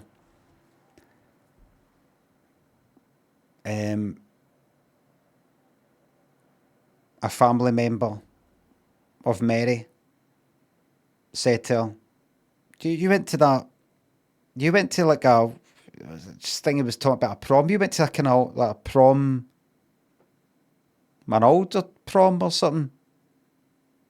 She went, oh aye, Christ, I forgot about that. And she completely forgot about it.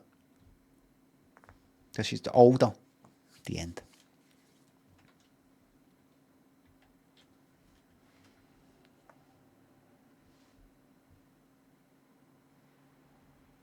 Okay. It was not good. It was not good. Not good at all. But as another epilogue, that sounds sad. It isn't when you get to this age because everything is like that. You get used to it.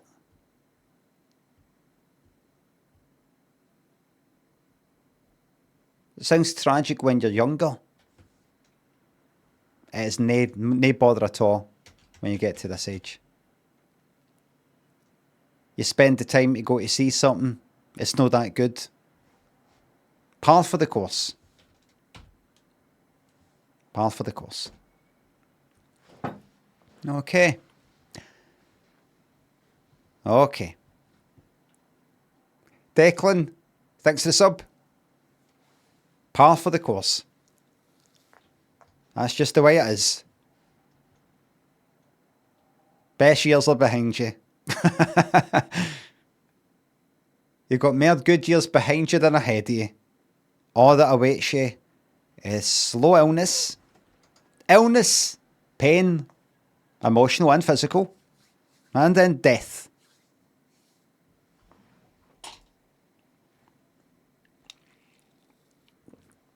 Remember, death isn't as bad as what you think. When you get to a certain age, can't fucking wait. Can't wait for your retirement for life. Your retirement, finally to sleep. Your final sleep. But remember, do not go out without taking a few with you. And by that I mean keys. Do not leave the house without taking your keys with you.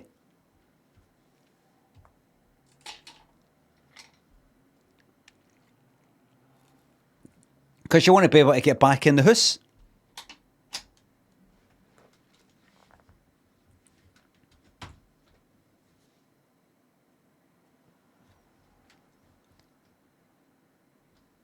Well, it's one time in your Oh, life. you again. I fucking forgot this cunt. When you're separating from being a child and going on into the occupational world. And usually a prom is usually your last dance before you move on. And you usually take a high school sweetheart or something out and you buy her a nice corsage and she's in a pretty dress and they have all these beautiful dances.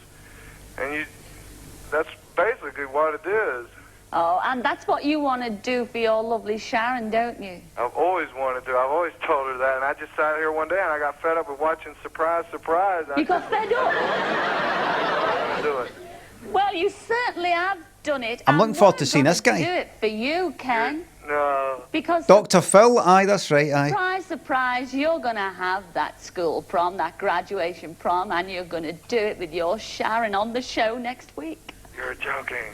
No, I'm not. I'm not. It's really her. Oh, I hope so. I've just pinched myself. Yes, it is me. It is me. I used to watch you on Blind Date, too. God. Do you fucking mean it really is her? You just after saying all that? If you didn't think it was really fucking her, who did you think you were talking to? This doesn't make sense. Is he fucking stoned? This is awesome. Totally awesome. Awesome. Oh, Yeah. That's, I don't understand big words like that, Ken. Well, I don't either, but boy, this is totally awesome. Let's say that. 1988, awesome. Oh, that's a fancy American word. Awesome. And as I've said before, Humming Humbucker thinks the sub. As I've said before, I like to point this out now again. Who remembers back in the old days?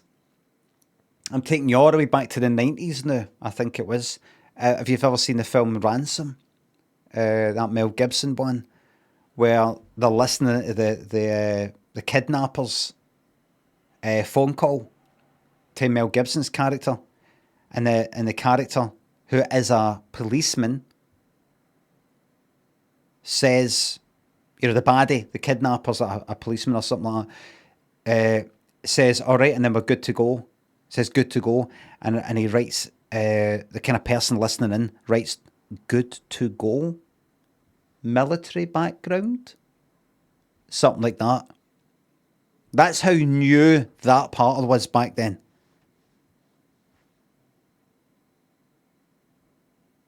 Good to go, nobody said that.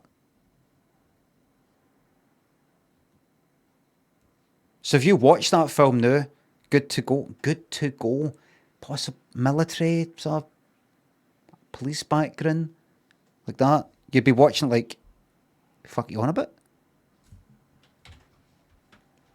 Something to keep in mind.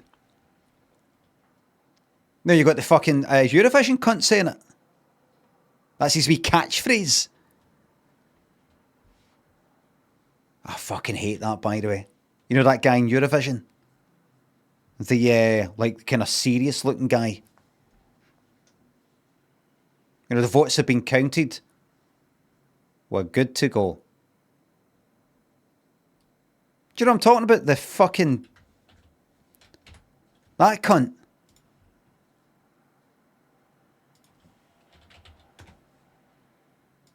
Seems all pleased with himself. Eurovision, good to go. There we are. No, him. You're good to go. That's like his wee fucking catchphrase. I watched Eurovision one year, and he said, "You're good to go." Right, as in, that's the vote's been counted, right, we're going to do it all, right? And I didn't think anything of it. And then the year later I watched it, and he said, "You're good to go." And they kind of went like that, "Are we good to go?" or something. I was like, oh wait, what is this? Is that his catchphrase or something? You're good to go. Just this fucking, like he came up with it. It's fucking pathetic. You're good to go. Oh my God.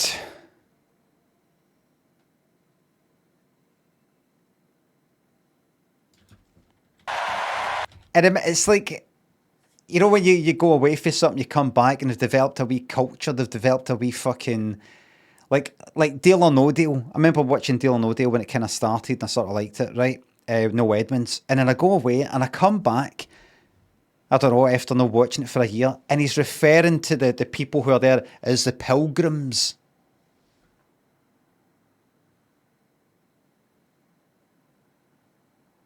You know, he's got, you know, this kind of wee bit, you know, partner, and there's somebody who's been there for a while, and he's sort of walking about all kind of slow, as if he's got this wee community, this, they've got this kind of wee private sort of lingo. God, I fucking hate it.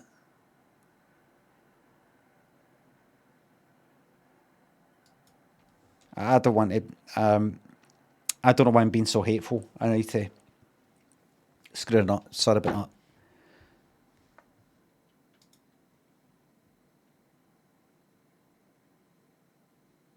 that. We're looking forward to seeing you on the show, but I'd like...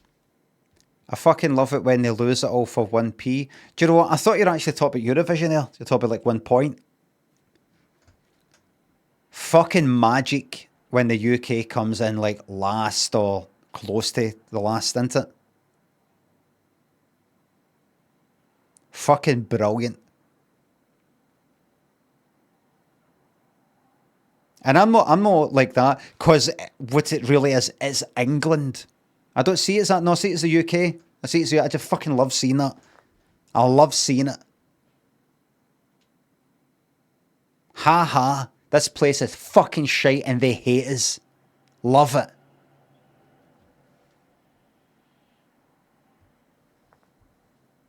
Ha ha. Loser Island. Love it. The thing is, what I like is it's not a consistent thing. It's not like we're voting you down because some sort of like war or something recent has happened, or yous are assholes, yous fucking think yous are it. Or anything like that. Sometimes it's alright, and sometimes it isn't. It's like a nice wee cat and mouse thing. We go, oh, we're alright now. Oh, we're actually alright now. And then the next year, for no apparent reason, right at the bottom. You could just go, and you listen to the song and you go like, is the song bad? I can't tell anymore. How can you tell if a Eurovision song's shite?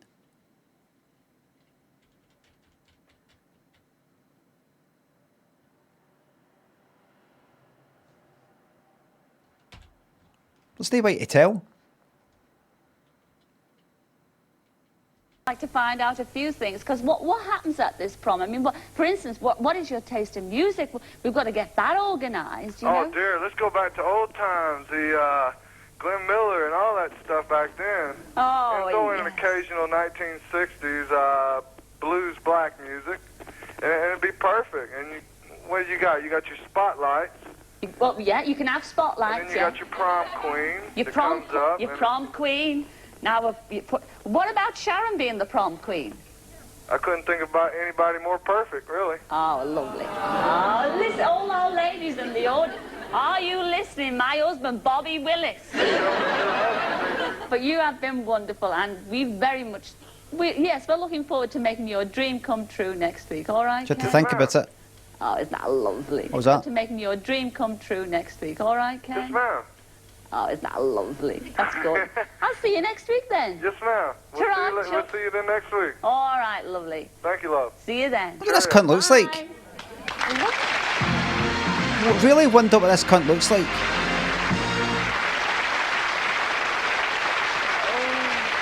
Like, you know how she's like that?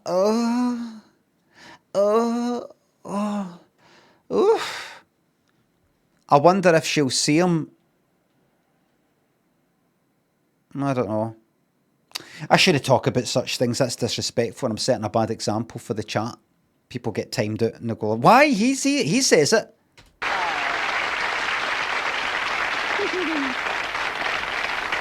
Imagine he was like, don't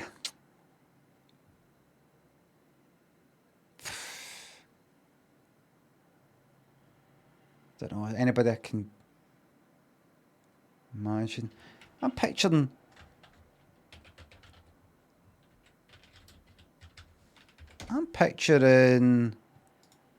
that.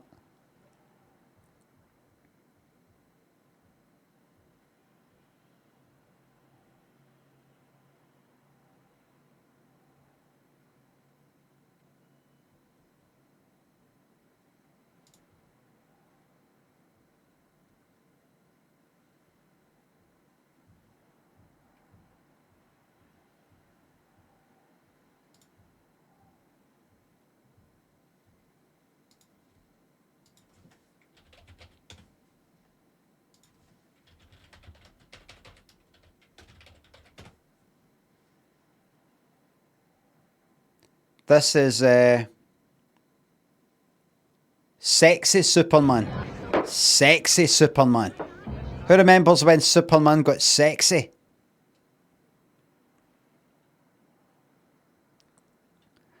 I'll be honest with you, listen. I've never understood women. I've never understood women. You see, women, this is what they're into. This here, look. This is what they're into. Try to be good. Try to be good my whole life in school and the college and all that. And then some bad boy comes along. That. You can't win. You can't win. But if I did that, I'm an alky. Oh, aye, that's maybe. Aye. That's maybe what the guy looks like. The American. Is he American? I can't remember. Canadian? Down the fucking hat. Shall we? Ah, man. Just shut up, dickhead. Get this right through your fucking eye. Bad boy. Bad boy. You make me feel so good. Look at that, look. Look at that. The ideal man, look. The ideal man. Another Mel Gibson film, What Women Want. There you are. There you are. Make the masculine hairspray idea that I've got, make it these colours. Just use the Superman logo. We'll deal with the legal ramifications later. Muted bad boy colours. No bright red, dull red. Masculine mint pepper CEO. That's it. Stumbling about. Just shows he doesn't care. Do you know what I mean? Lives by his own rules. What are you looking at? Oh! Hey, Ricky, You fucking shut. You shut up. Change the fucking better. I'm better. I'll be fucking better after yous. Superman, you're just in a slump. You'll be great again. Yes! Fucking shut up, man. I'd fucking fly. If I had hearing like that, I'd fucking fly back and go right through him. I'd go right through him! Back to reality. I'm going to look forward to that. He's made me go all silly. Wasn't he romantic? I cannot wait. Do you think he'll look like this? Who's the guy that was in Roseanne?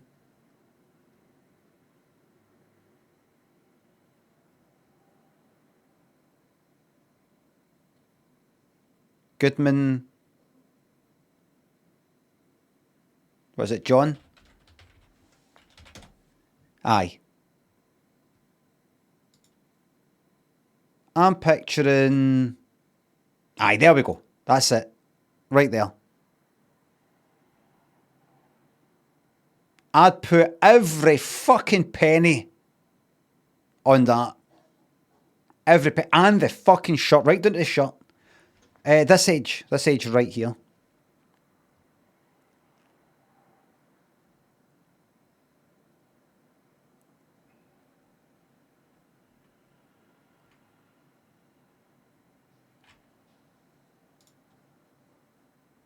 You can't fucking win, can't you know?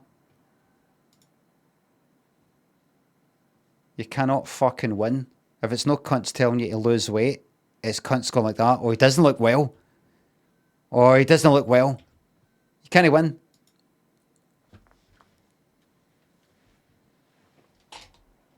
Gaunt. You can't win. A real dream boat. Mind you, I don't care though, because we've got our very own dream boat, haven't we? Gordon? Haven't we? Yeah. We have. We've got all Gordon Burns and the Searchline. Useless pish. Hello again. You know, people are always asking how much success we have in finding people through the Searchline. Well, very shortly I'll tell you exactly and give you some super examples. But right now we have yet another of our very personal appeals, and it comes from Sharon Ritchie.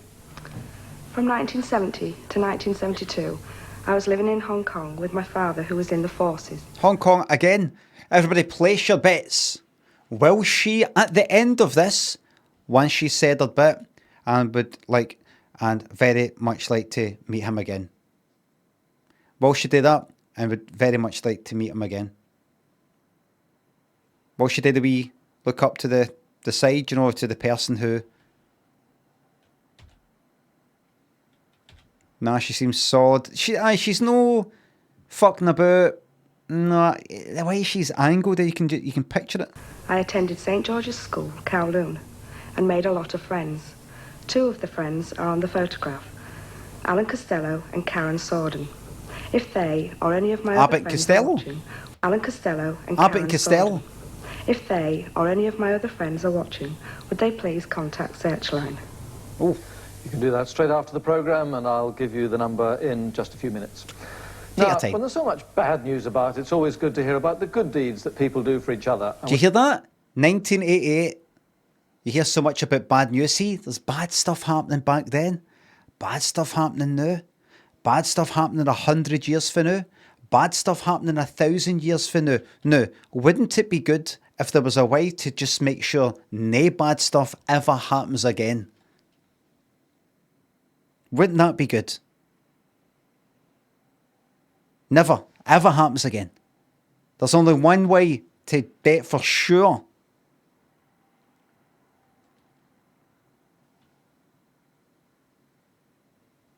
We dig a big hole to the Earth's core and we empty it all out. All air. All the ash goes up into the clouds, that's all covered. The whole planet's covered in lava. And then, on top of that, we nuke it. Just to make absolute fucking sure. No more pain.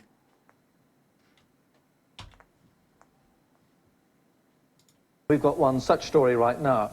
Surinder Holate is hoping that Searchline will be able to find a good Samaritan who disappeared after helping him. On September the 22nd, 1986, at 7:30 in the morning, Surinder was driving his Escort XR3 through Deddington near Banbury in Oxfordshire. Good morning. He was involved in a head-on collision with a BMW. Okay. Surinder was severely injured and spent many weeks in hospital. Don't tell me, did the other guy go flying out the past the windscreen? You know, he'd obviously came off, and he's just wanting to know if he's all right now. Ham Shabadoo thinks it's up. Thank you very much. Just want to know how he's getting on. At the time of the accident, a lady... What is it to say here? Is it windscreen or windshield? It grew back. It's actually happened a few times in history. Either windscreen. I've always said windscreen. Windshield. Windscreen. Went right through. Was they wearing a seatbelt? I always like to remember, I know I've said it before, my pal when I was about 12, said his dad doesn't need to wear a seatbelt. He's got a thing for the doctor, bit of paper for the doctor to show like the police if they ever stop him, to prove he doesn't need to wear a seatbelt because he was in a crash once, and his dad was, and they worked out that and he wasn't wearing a seatbelt, and they worked out that if he had been wearing a seatbelt in that crash, it would have killed him. So he doesn't need to wear a seatbelt. That's what my pal told me.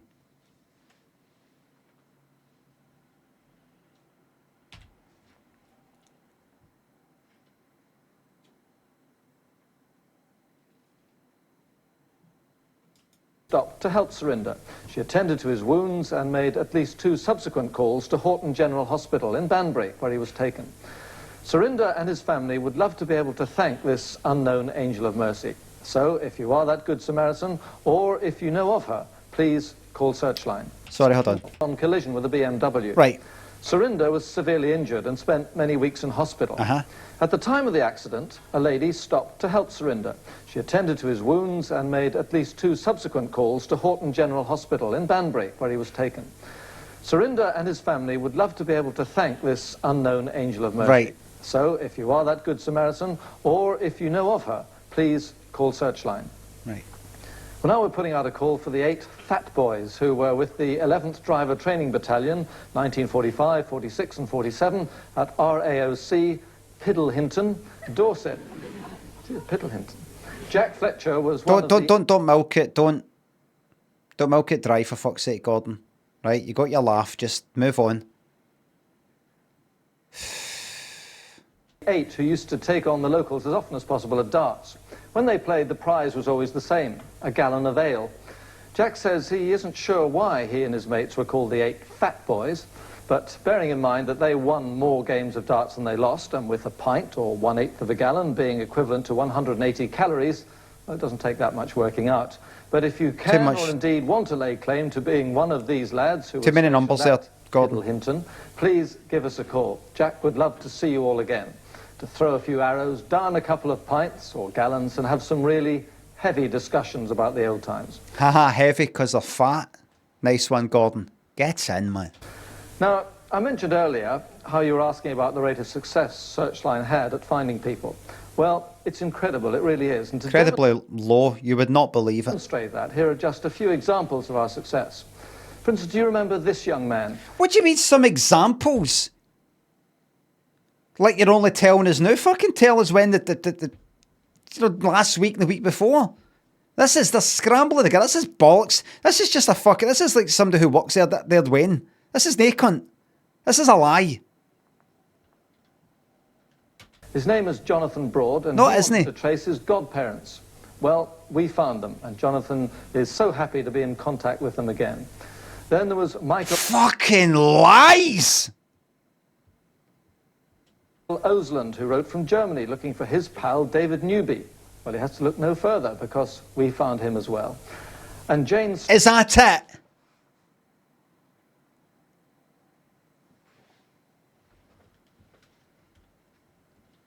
Stoves, who was trying to find... Some fucking program. So, just to let you know, somebody wrote in to find... He wanted to find this guy, and he found him. All right? Okay. Here, I saw a funny video the other day. Aye. The owner of this silver serviette ring. Well, Peter Harrison called in, and now his christening present is on its way back to its rightful owner. Bollocks. Those are just a few examples, but we reckon Searchline is achieving something like an 80% success rate. He's fucking applying for his job. That's what it is. He's fucking grabbing onto his job. That's what it is. So there's every reason for this to be here. There's a really good success rate. Gordon, shows that picture again of the boy, you know, with the red tie. Shows that again. What was that? Well, you'll know. You'll be very well familiar with that. Shows that again. Right. So who's this? Right. It's funny because I went round to your house to ask you about these sorts of things, and a boy who looked very much like that actually lives next door to you and actually said, is your dad there? Do you know if your next door neighbour Gordon is home or likely to be home? I just wonder how that just happens to be next door neighbour. And I said, "What's your name, son?" And it wasn't the name that you gave. Must have looked like him, right? Gordon, we're bringing you into the internal. What is it? What is it today? And the police, the internal, anti-corruption thing. I can internal affairs. What's that in like line or duty or whatever it is?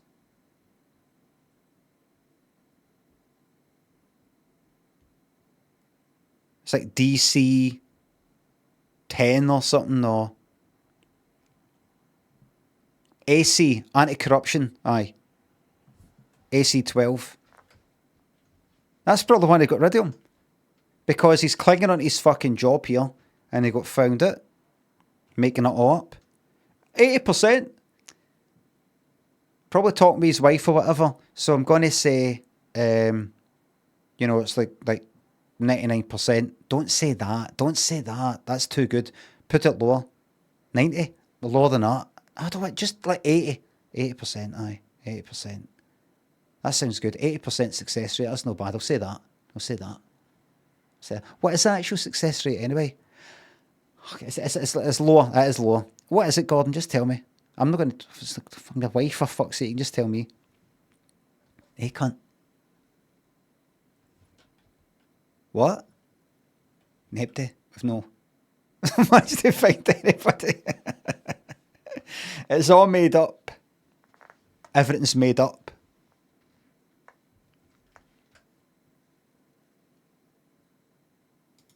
But we reckon Searchline is achieving something like an 80% success rate. All, of course, thanks to you and your phenomenal response every week. So please keep it up. And now, finally, to our quickie section. We're asking the following people to call Searchline. Angela Bullock, Roberta Beebe, Mary Bateman and Rosemary Guy, who all used to be in Mrs. Sims's class at the Mount Secondary School, Ilford, in 1956. Ronald John Griffiths, last known to be in Radford. Eve and Pete Britton, last known address, Woodville Road, Maidstone, that was in 1954. And Tony Stewart, last known to be stationed at Royal Air Force Base, West Drayton in 1981. Great army days. Every cunt's in the fucking army. Stationed at. Here's a picture, army. Here's a picture, army. Here's a picture, army. The good thing is you don't need an army anymore. That's the great thing. You don't need an army anymore. All you need is 100 nukes and you need some nutter in charge who's itching to press the button. That's all you need. I'm watching, I finished watching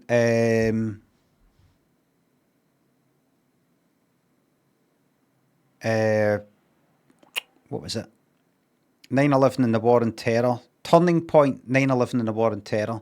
Netflix thing, documentary for like 3 years ago.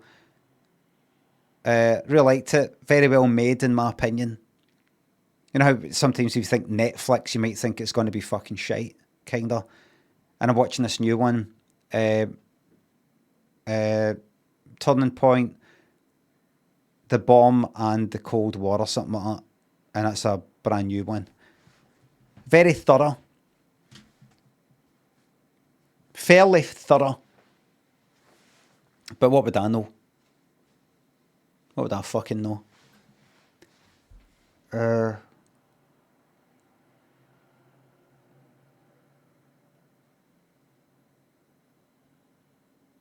You want to do a scorched earth sort of thing? You want to go like that? If any cunt invades here, we're just going to wreck the place anyway. We're going to cover it in nuclear sludge. So there's like no point in being here, because we're just going to wreck it all anyway. It's up to you. You can invade if you want, but we're just going to wreck it. The nukes are actually for us. We're going to nuke this place. There'll be nothing, be no point in coming here. We don't give a fuck. We're mental.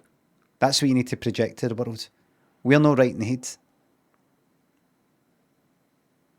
What you want to say is, haha, we want to get killed. So if you kill us, haha, you're doing what we wanted and they won't do it. The same works if you get into a fight up the town or something like that. Somebody's ready to batter you. Go batter me. I'm into it. They'll go like that. Oh, you're weird. And they'll run away.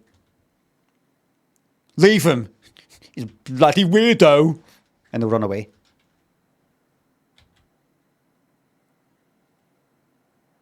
I saw it in something. Slash your belly. They were the fucking days. That actually fucking worked. That's right. I didn't actually mean to kind of scare them off. I was kind of wanting to get my head kicked in. Well, as always, our researchers will be answering your calls about tonight's appeals until 10 o'clock on 01 222 8000. If you have a new request that you'd like to see on Searchline, don't phone us, but write to us. We like to have it on paper. To Searchline, what was that? 1 222 8000.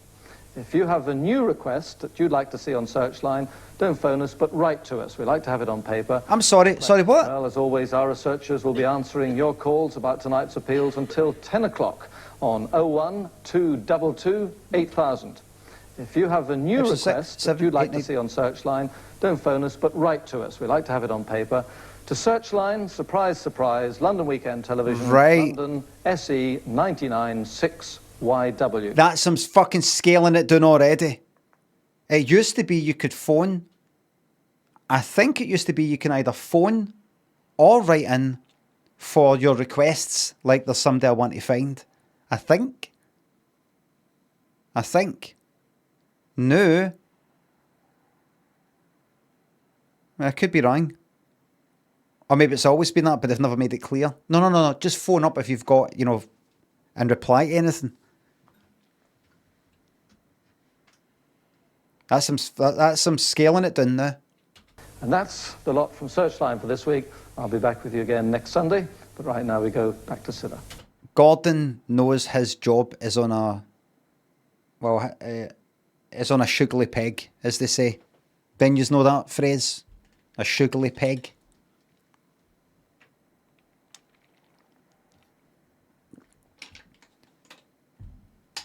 Sugary meaning, I think, kind of like wobbly. The picture is, imagine putting your jacket or coat on a peg that's a bit wobbly. It's just about to, no sure, might just fucking completely fall off. Not the jacket, but the whole fucking thing. The peg and all. His job is on a sugary peg. Made up words. All words are made up. Sugary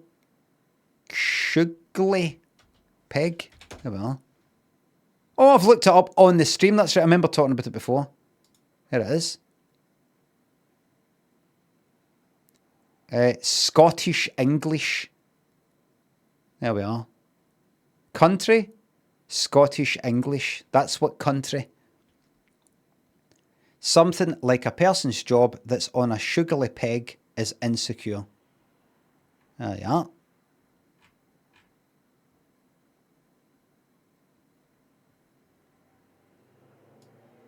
Name?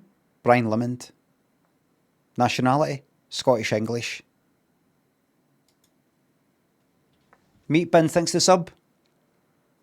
What's your favourite ice lolly? I have to tap my head. Kind of lemon sort of calipo or whatever you call it. Calipo. Thanks a lot, Gordon. Well, now, sitting in the audience tonight with her husband, Ian, is Juliet Lazarus. Come on, Juliet and Ian. Would you like to come and join me, please? Surprise, surprise.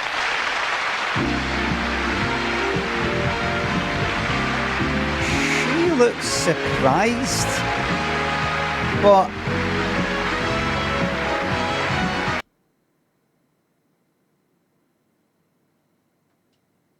I would say, on a scale of 1 to 5, let's not do 1 to 10. There's no point in making it that fine. 5 being utterly no fucking ideal that I was going to get fucking asked up. Like this. Brian Limond in the audience.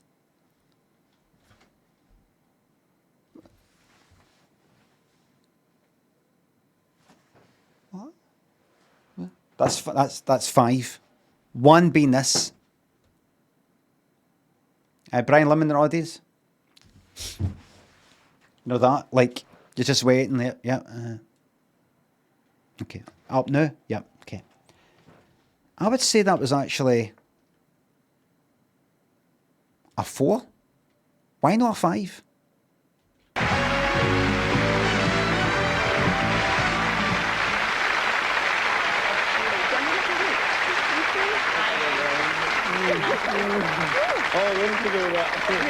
I've got brilliant news, everybody. We're 48 minutes into this 51.5-minute episode, meaning we're going to get to go into the next episode on this stream, and that means not only are we going to see that American guy, but we're also going to see who's the other one? What was the one that was going to skip to...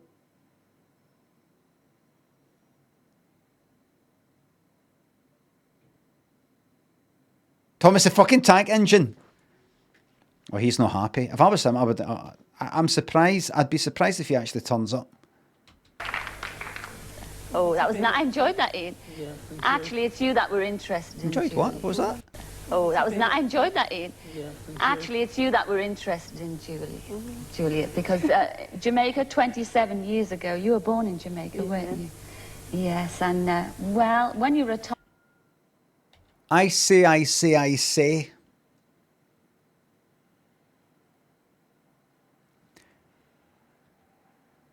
My wife recently went on holiday.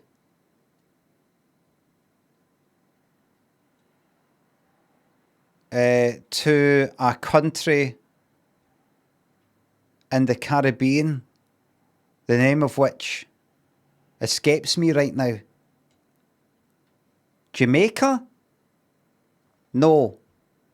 She went on her own accord.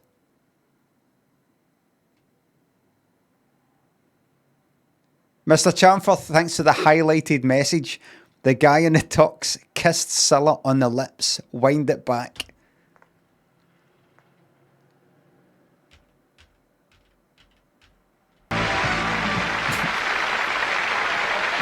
Wind it back.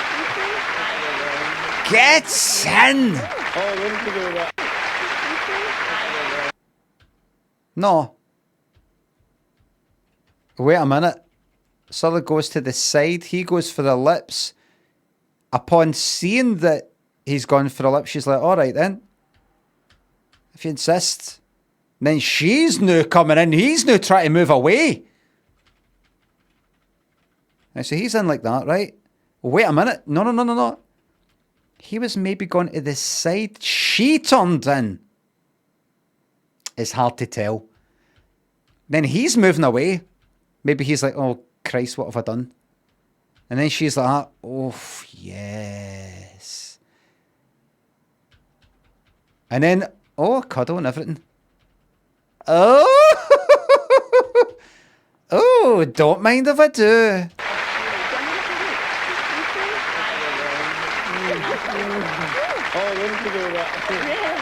I didn't mean to do that, he says. Have a sit down here. Oh, that was nice. I enjoyed that, Ian. Actually, Right. Come on. Cilla, do not use your powerful position for that sort of thing. I enjoyed that, Ian. Hold on a wee second, hen. Ian, I enjoyed that, by the way. Alright. Hold on a wee second, hen. I'll get round to you in a wee second. Ian, I know you didn't mean that, but I enjoyed it. Alright?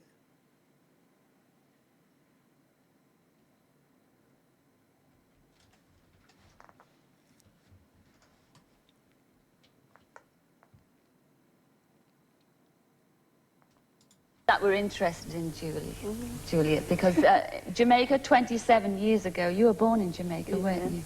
Is there no another one? Not Jamaica, but another... Is there no another one? Alaska, that's it. I say. My wife went on holiday to the United States, but it was one of the states that's separate, that's kind of like attached to the west of Canada. You know, that one, can't remember the name of it. Alaska? Aye, I best to ask her, she'll remember.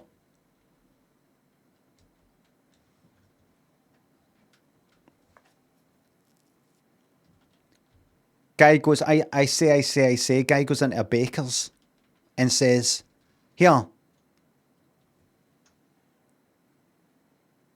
Is that a donut? Or a meringue? The baker says, no, you're right.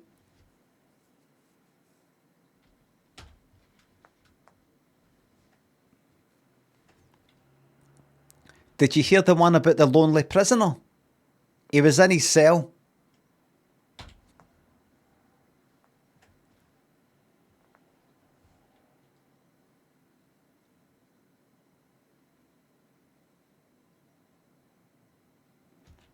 Ah, the Queen, huh? God bless her. R.I.P. Here. Why did the Queen... Do you know why the Queen... She never waved with that horn. Do you know why? Because that's my horn.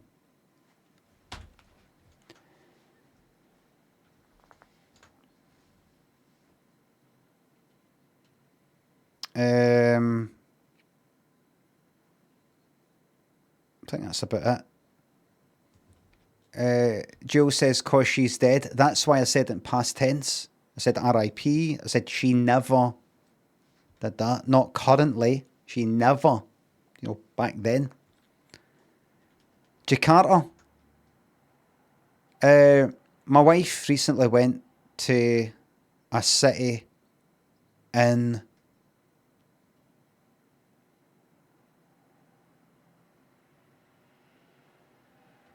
Indonesia.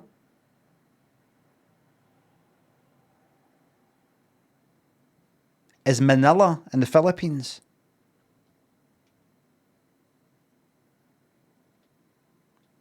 Right. Recently, my wife went on holiday to the capital city of Indonesia, the name of which escapes me. Jakarta? No, she got the plane there.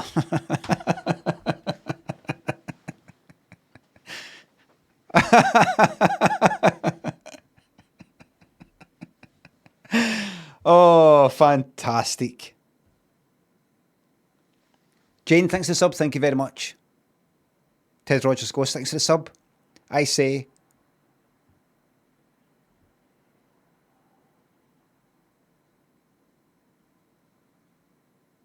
Singapore. No, she's actually quite good. Very good. Very good. Yes, and well, when you were a toddler, how old were you? About 4? Your mum and dad split up, didn't they? Mm-hmm. And your father was in the RAF, and he came to Britain. And then remember the classic, which I actually did a sketch about. Guy goes into the butcher's and says, can I have half a pound of bacon, please? The butcher says, lean? He goes, can I have half a pound of bacon, please?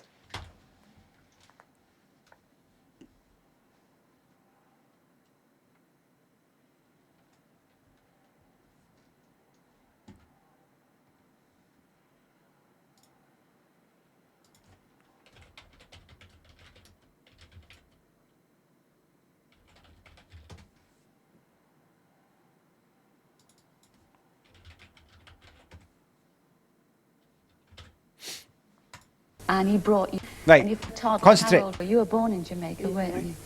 Yes, and well, when you were a toddler, how old were you? About 4. Your mum and dad split up, didn't they? And your father was in the RAF, and he came to Britain, and he brought you with him. Fucking every cunt's in the fucking army, aren't they? Army, RAF. So he's in the Navy. And your father worked in the Manhattan Project, didn't he? Biscuit, thanks for the sub.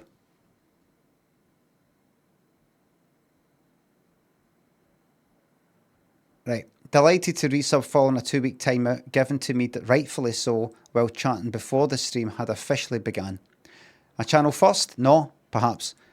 The first of many? I sincerely hope so. Here's to many more just timeouts, bans and terrific and dressing downs, ensuring this sprightly streamer's faculties remain sharper than ever. Thank you very much, Biscuit. Terrific race the Romans. Terrific. It has been noted by many people that the chatting here is a much better place since the new Great Terror that I've brought about. The Great Terror.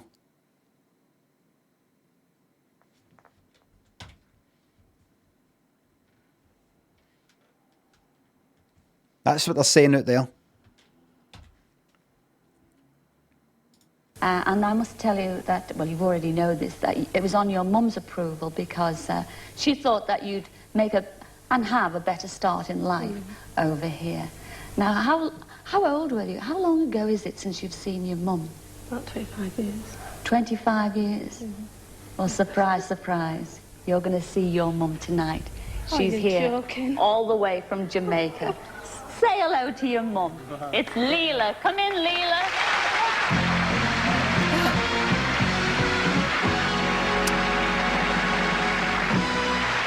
Fast.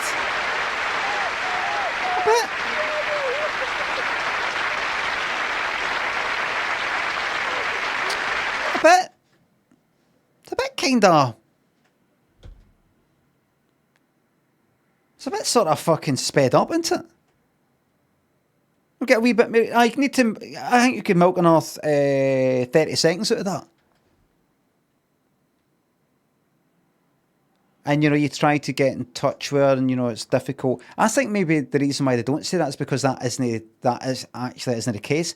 She spoke to her and all that and everything's all hunky-dory. Just haven't seen her, that's all. So they leave that out because it wouldn't be true. It's like, is that it? So, born there, age, oh fuck, what happened there? Jesus, what fucking happened there? Born there. Moved out here, age 6, with your dad and your mother's approval or her idea or whatever. So you've not seen your mother for 25 years, is that right? Aye. Well, here she is. It's just a bit... I'm sure you could get another wee... another wee bit out of it. I like how the mod's like that. Look at that, look. The mod's like that. I'll give you a cuddle when I get there. Right? Not a moment before. Hold on, give us a wee second. I'm just putting up with this shit.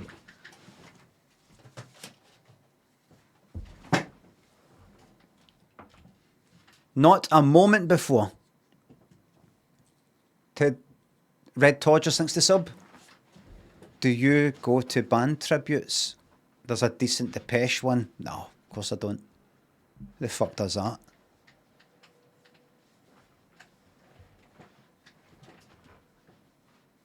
I think I saw one for Rod Stewart. Lots of people.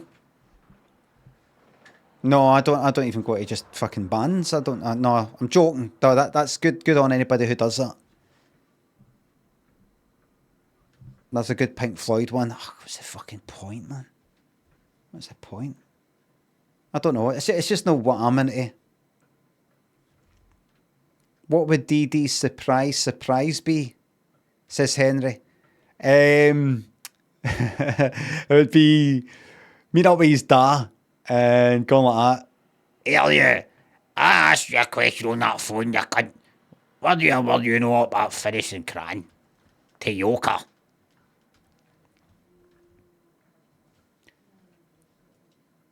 Then was like that. When I'm good and ready. Look. Mo's strolling on like that, not even looking up. She's just like looking down like that. Okay, let's do this then.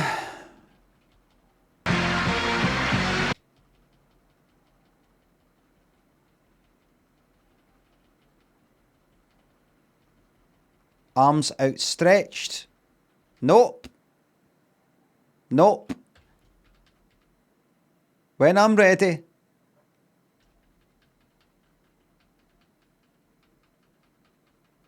When I'm ready.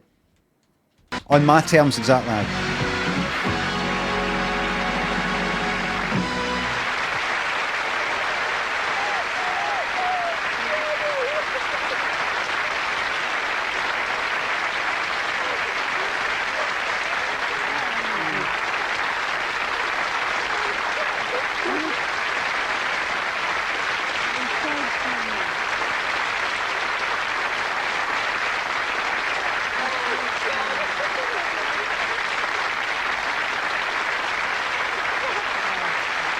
Fucking Hans Arthur.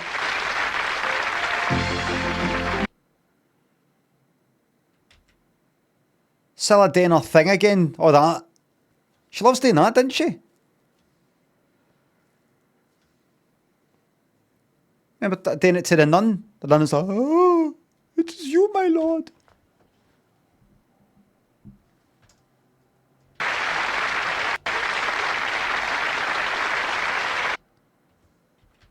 Fuck you, Dave. Fuck off.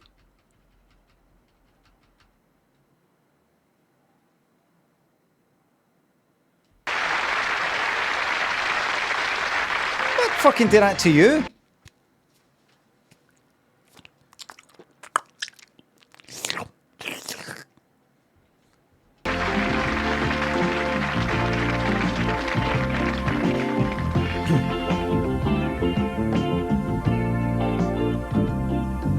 The more the world is changing, the more it stays the same.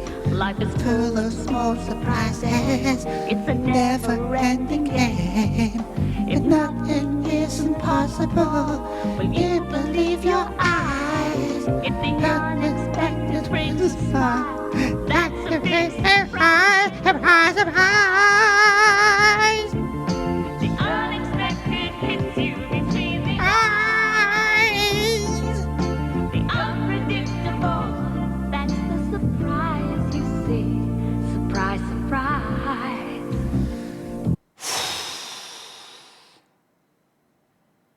Surprise you see. Surprise, surprise. Dudum, dudum, bum, dudum, dudum, bam, bam, dudum, dudum, dudum. She's went like that to the bass player. I want a dudum, dudum. After that, you can improvise, you do what you want, but I need that dudum, dudum. Then you can, I'll go after reservation. You can go dudum, dudum, bam, bam, dudum, dudum. But you're gonna give me that James Brown style. I want a doom. I want the first note, doom, on, down low, on that first beat. After that, you can do what you want.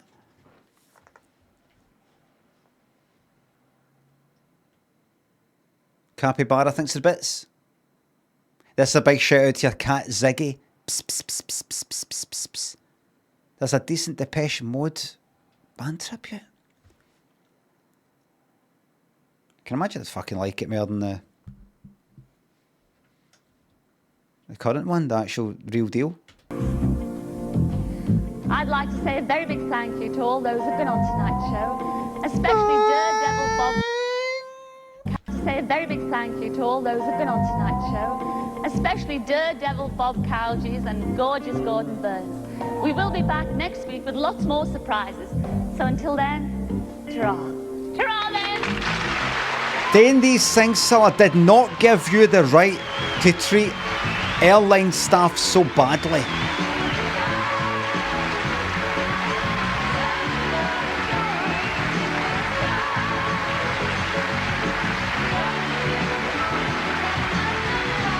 You see.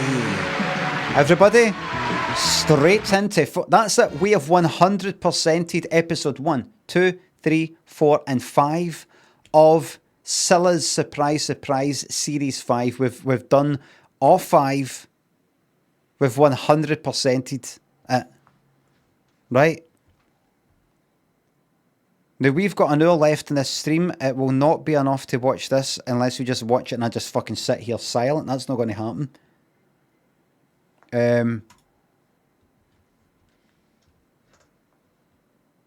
Here we go.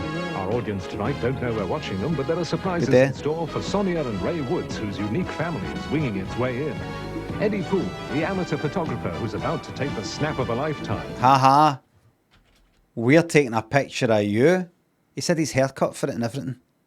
And Jeff Ball, who last saw his big brother when he sailed away 43 years ago. For these people and more, it's Surprise, Surprise! Ladies and gentlemen, Miss Cilla Black.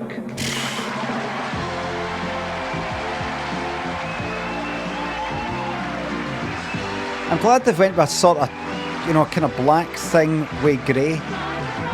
Red Todd just thinks the bits. Devout at Oran Moore next year. Best DM tribute.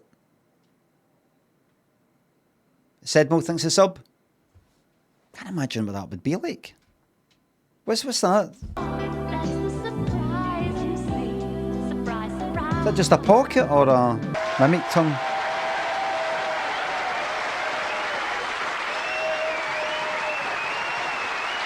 Talisman pouch.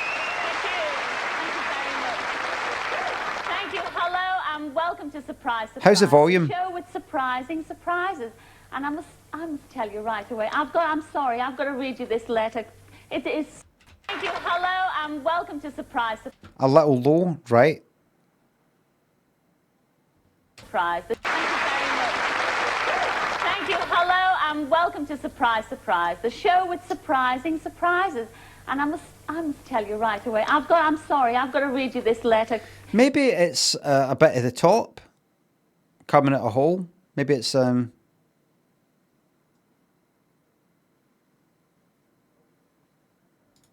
is so wonderful. She's got to address it. She's got to say something. Because it's just everybody's just going to be thinking about that. It's going to ruin the whole fucking thing. Joel thinks the sub. Do you have an understated real English accent that you'd use if you were cast as an English character in a TV show? Something that would make people say, wait, this guy's Scottish in real life? Aye. Hi, Limmy, do you have an understated real English accent that you'd use if you were cast as an English character in a TV show?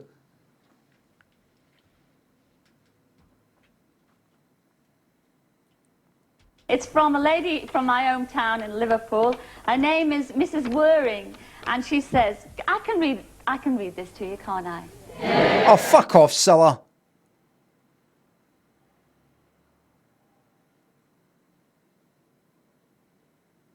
What does that even mean?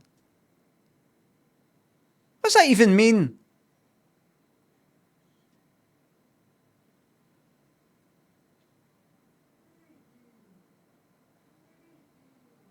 Does she mean, would you mind if I read this to you?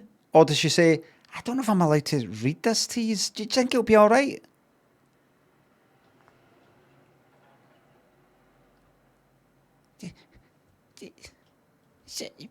You all right with me reading this to you? Because I'm humble. I'm down here with yous. You fucking arse. And she says, I can read this to you, can't I? It's a sweet letter. It says, dear... Or maybe she's trying to get a kind of group blame. She's trying to sort of... Like, she kind of get blamed. Go, no, we all decided. I asked everybody. I said, you know, you're... All right, it's all right to read this out, isn't it? And everybody said aye. So she can spread the blame about, you know, if it all sort of... If somebody says, that was my private letter to you. Well, I asked everybody, you know, that was decent to me. Most people wouldn't even do that. Cilla, my little daughter Susie is only 5 years old, and every Sunday night we let her stay up late to watch Surprise, Surprise. And last Sunday after the show, Susie went up to bed, and her little cousin Andrew, who was staying with us at the time, went up to say good night. He knocked on the door and he said, "It's me, Andrew." And all Susie said, "Hang on a minute, don't come in, you can't see me in me 90. Then she said, "You can come in now." I've taken it off. It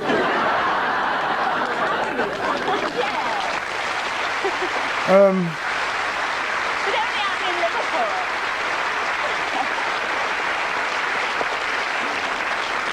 Liverpool. Minute at the time went up to say good night. Listen. Late to watch. It's only. Sorry. Sweet letter. I'm going to see Future Islands tonight in Glasgow, and I was just thinking about it, and so I tuned out. Password Monkey thinks a sub, and I just thought, did I hear that right? It says, Dear Cilla, my little daughter Susie is only 5 years old, and every Sunday night we let her stay up late to watch Surprise, Surprise. And last Sunday after the show, Susie went up to bed and her little cousin Andrew, who was staying with us at the time, went up to say good night. Right, so the wee lassie's 5. Right, and the cousin Andrew, who was staying there, goes up to say good night. He knocked on the door and he said, It's me, Andrew. And all Susie said, Hang on a minute, don't come in, you can't see me in me 90. Then she said, You can come in now, I've taken it off. It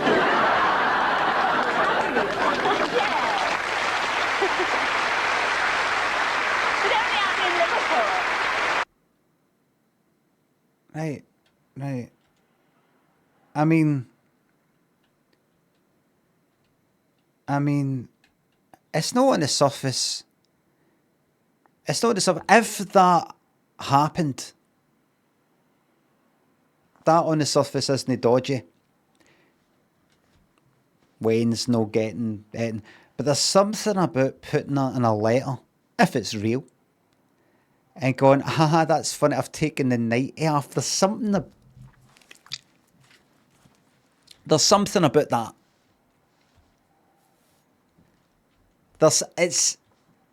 We're still just getting out the 70s, right? It's 88. You know, I've taken off me 90. It's got a kind of adult weight, and then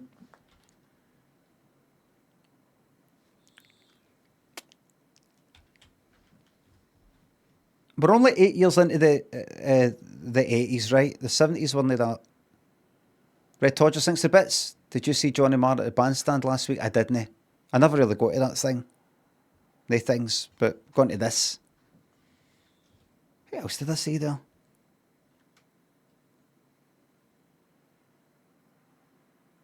I can't remember. I think this is the only one I've ever been to see, actually. Only in Liverpool, though, eh? Only in Liverpool and nowhere else. She says only in Liverpool. What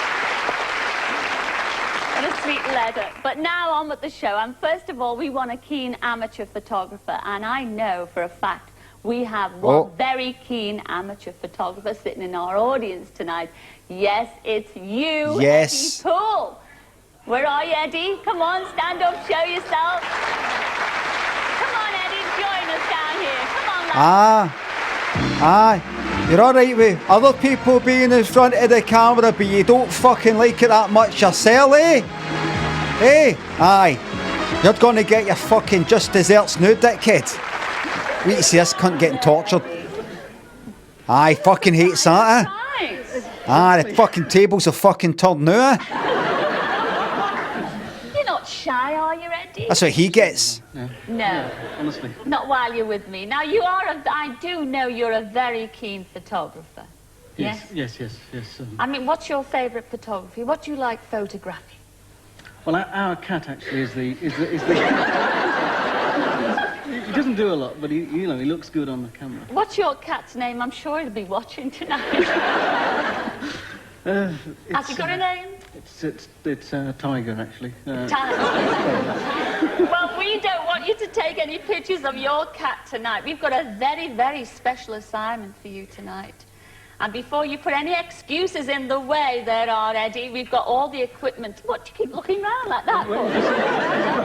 Photographer. Nothing's going to drop. Mind you, it dropped with me ages ago. I keep waiting for it to drop at my age, I do. Oh, what was that? Sorry. Me ages. No, nothing's going to drop. Mind you, you. It dropped with me ages ago. I keep waiting for it to drop at my age. I do. It's tits. It's a kind of tits and arse. Belly. We joke for people of a certain age. So we, you know, that could be earlobes, boys.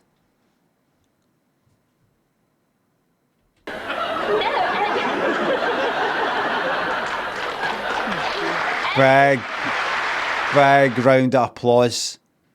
Big round of applause there. Believe it or not, this is a lovely surprise, and you will be taking a photograph on tonight's show, even more than one photograph. And we've got all your favourite equipment, the very equipment that I know you like working with. So, are you ready, Eddie, to take a photograph? I'm ready. I'm ready. Great. Well, you don't have to do it right now. All you have to do is go off and check the equipment, and we'll call upon you in a couple of minutes' time. All No, right? I'm ready right now. I'll see you later, Eddie. Go off there, look.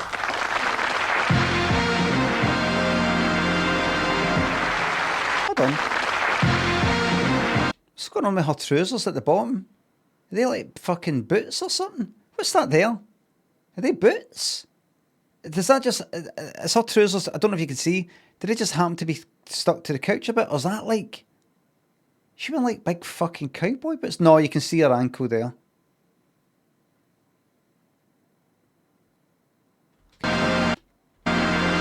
Static guy. Oh, he's excited and he's waiting for things to drop off. Don't. Cilla, Gordon made that mistake last episode. You don't milk the joke. You say it once, you go to laugh. Don't. Makes you look like you hardly ever say it and funny. So when you do say something that makes people laugh, you repeat it again. You're like, oh, got to say it again, got to say it again. It's all fucking first laugh I've got like in fucking 10 years. Just don't, Cilla. You're better than that. Now, this is where I usually tell you where our Bob Carolgees is. Well, surprise, Fuck surprise. him. I no need to tell you because our Bob Carolgees is right here in the studio. Come in, Bob. Come in, Chuck.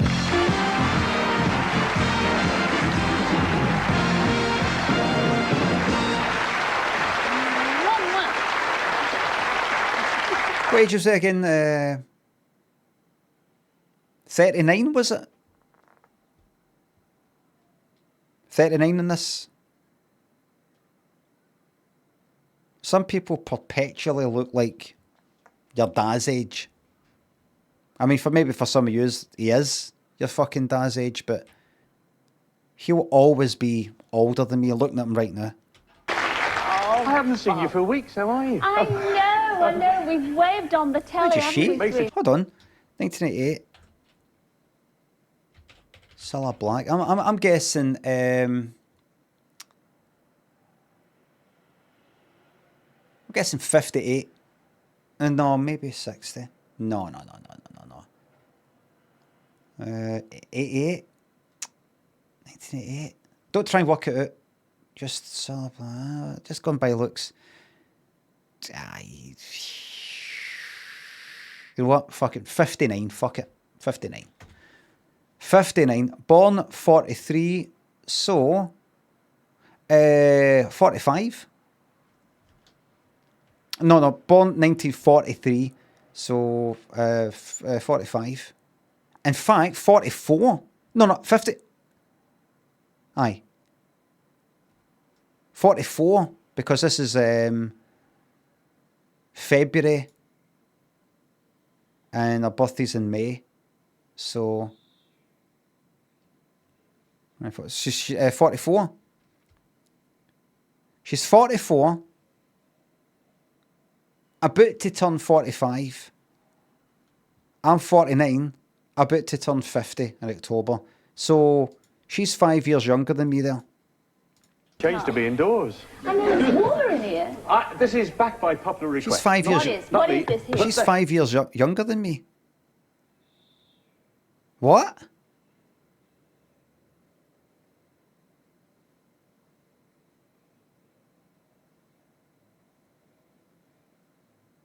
Hitbox. We've got the hitbox back. And the idea of this is that it's a sort of we challenge ourselves, you see, to do an outside broadcast with a member of our audience. He's fucking 39.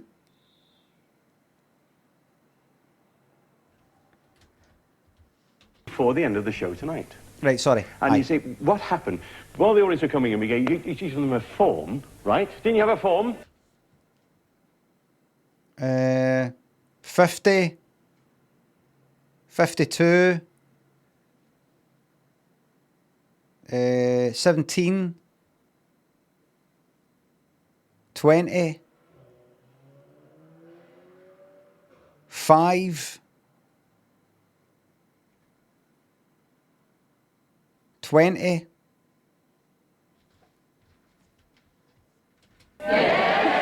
And they nominated a friend of theirs in their party.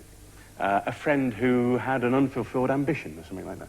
And what we're going to do is try this again, because we're going to sort of pick out, we'll do pick out 3 or 4 of these nominations and see if we can actually arrange one of these things for the end of the show and make somebody's dream come true. But I must really stress that it has got to be a friend, though. You can't nominate yourself. Oh, that's cheap.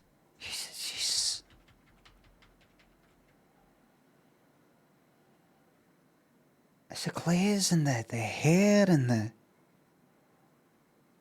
She'll always look to me like she's, you know, like 60s, 70s, like... age, I mean, kind of older, much older. Even when I'm fucking 90, I'll be looking at her going like that. She's like... Oh, that's cheating. None of you have nominated yourselves, have you? No. Put your hand on your heart and say, I have not nominated myself. He's put his hand on his heart up there, that's not fair. This has got a low heart, hasn't it? Nice one.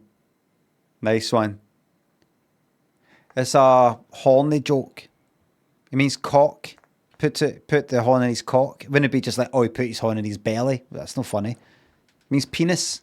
That's not fair. Horny Bob. Heart, hasn't it? Horny Bob. All right, this one says, I nominate Thelma Wakeling. You have been nominated to meet Des O'Connor. And Thelma, I can promise you, if you ever do meet Des, you will not be disappointed. He's everything the papers say about him. Horrible person. Cilla. Horrible wee fucking dig there. Obviously it's some sort of... The papers say about him. That look like nasty. What did it say? Obviously it'll be something bad. That's the joke. Horrible. The Hamble thinks the sub. Glad to hear it. I saw what you did. Yeah, there's another one here. I nominate Mr. Ian Purcell. Where are you, Ian? Ian Purcell. Oh, lovely smile. Okay, and then person number... They nominate you for racing round a racetrack because you're fed up of driving your Flintstone car on the road.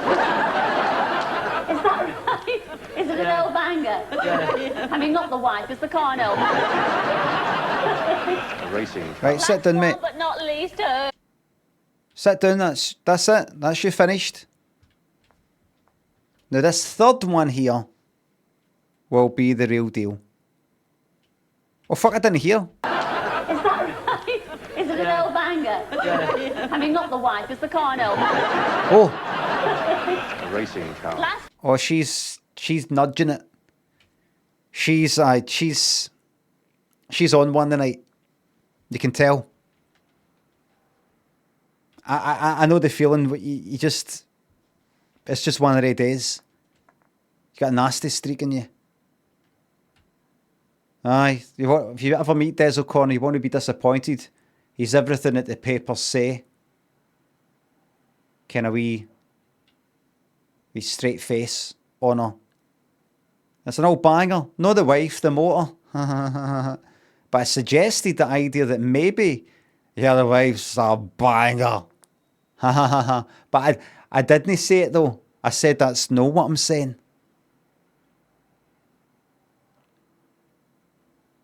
I said that's not what your wife is. So why are you having a go at me? I said that's not what she is. What's the matter with you, mate? Horrible. This next one will be another nasty one. One but not least, oh dear. I nominate Martin Marsh.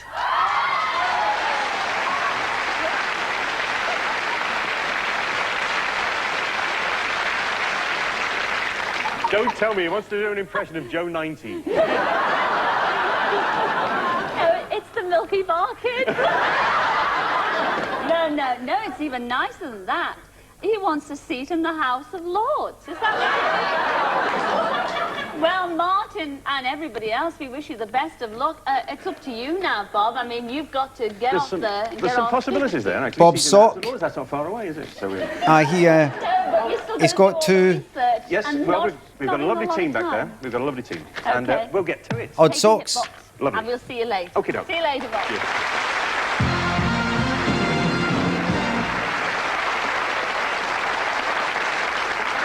Well, I think Nice it's new very feature they brought in. Who's going to be the lucky one? Only time will tell.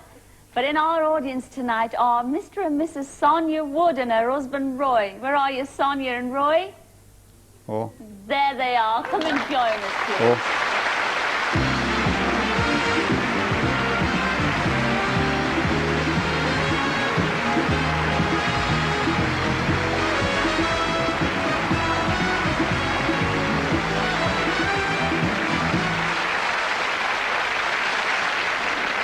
She's pissed.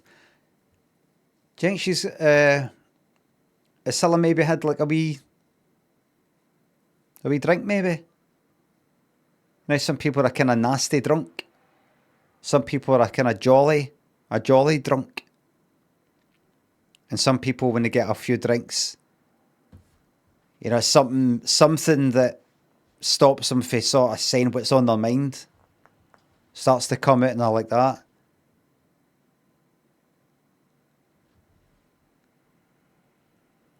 Oh. You're really good at that. You're really good at playing that instrument. Do you like being the centre of attention? What? No, I'm just saying, do you like it? You know, performing for people. That's all I meant.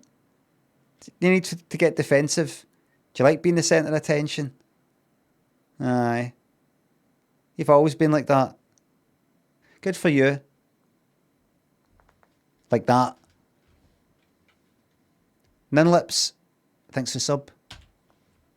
Nothing you can really put your finger on. But if you know, you know.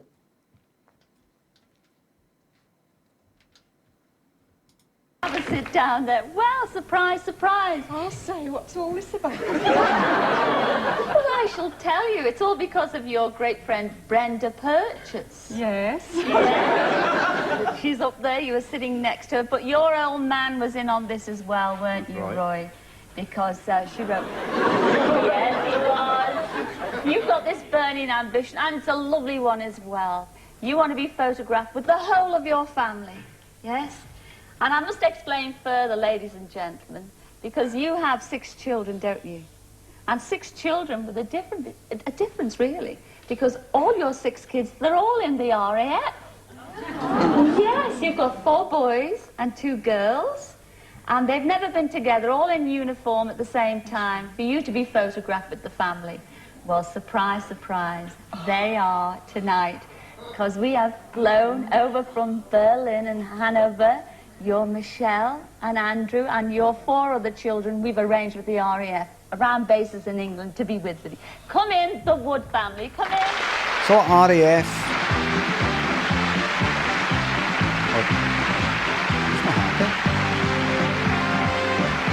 Oh, shaking the head like that. Fucking. She left to get away for her fucking Moloch. See? Come in, the Wood family, come in.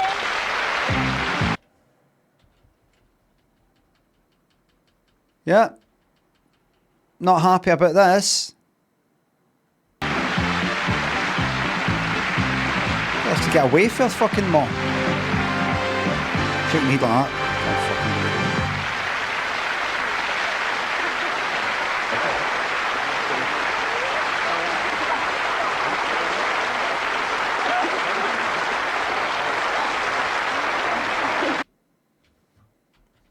I've got my eye on that one.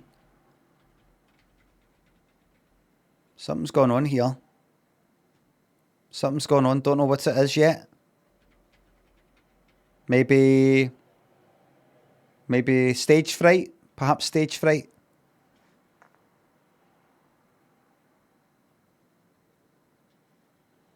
But nerves. Telenerves, aye. Could be that.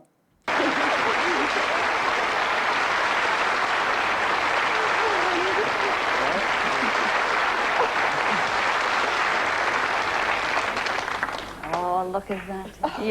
Yes, a proud mum. I usually have tissues here, but Jeff, they look smart. Aren't you very proud of them? And tonight's the night. Extremely. Yes, what a gorgeous family. And who's going to be taking the picture? Look at this.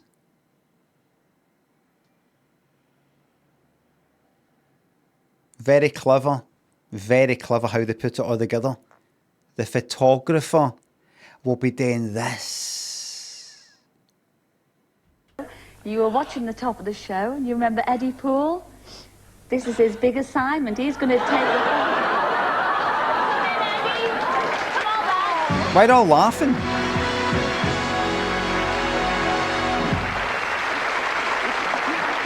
Now, there's your mark there. Can you say hello to Sonia and Roy? Hello.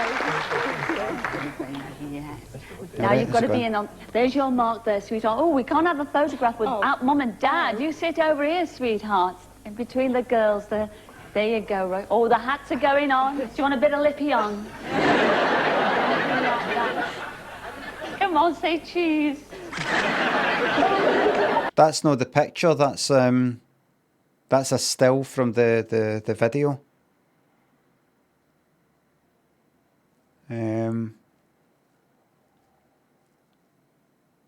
And the thing is, with that camera that he's got, that will be filmed that's in it. It's no digital.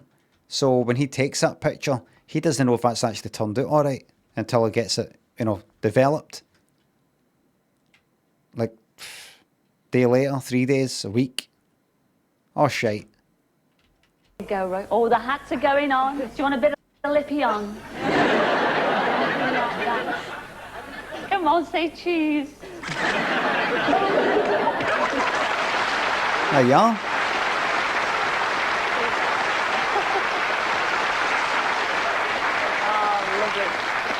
I'd like to say a very big thank you to Eddie Poole. I think he's one of the nicest photographers we've ever had on this show. I'd also like to say a very big...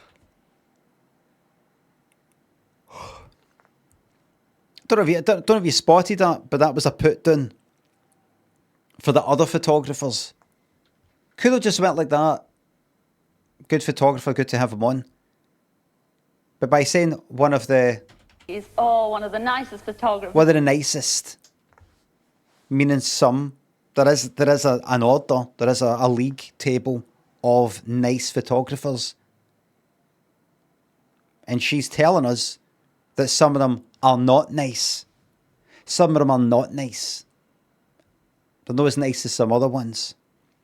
And by saying that, what she's saying is she is a judge of who is nice and who isn't. And you can only be like that if you yourself are nice or appreciate niceness. Very clever. Very clever. She thinks the sub. And she's in no position to fucking say who's nice, who's no. After everything that came out after she died. Bruce Hollywood, she thinks the subs. My arse is none of your business, thank you. We've ever had on this show. I'd also like to say a very big thank you to the Wood family over there. What a super family, aren't they, ladies and gentlemen?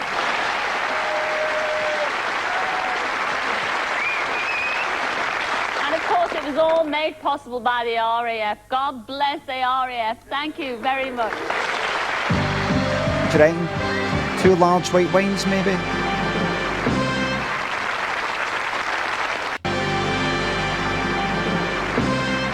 Fucking hell, man. 30.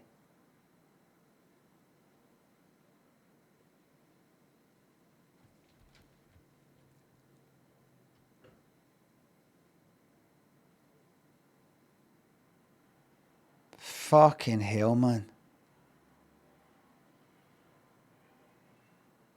That's a classic fucking da there. That's a classic da in a picture taken in the 80s.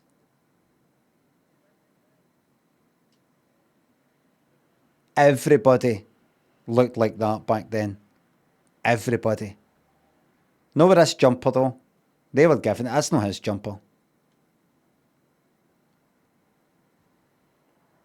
Just kind of like that. Working your fucking arse off to 65. Retirement for 10 years and then drop dead a heart attack.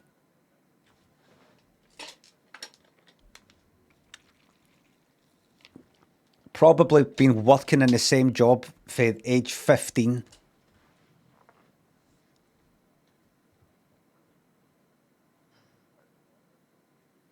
Couldn't even tell you if he likes it or not. Couldn't even tell you if he likes his life or not. He's just fucked.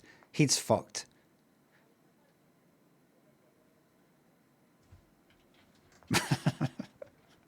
Smoking since 12, aye. Autopilot. Aye. It's on fucking autopilot. Oh. Yeah.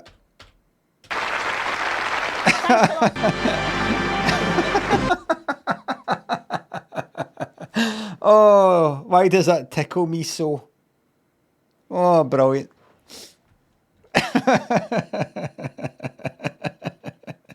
Oh.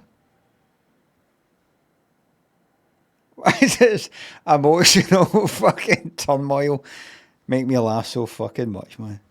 Oh, God, I love it. I love it.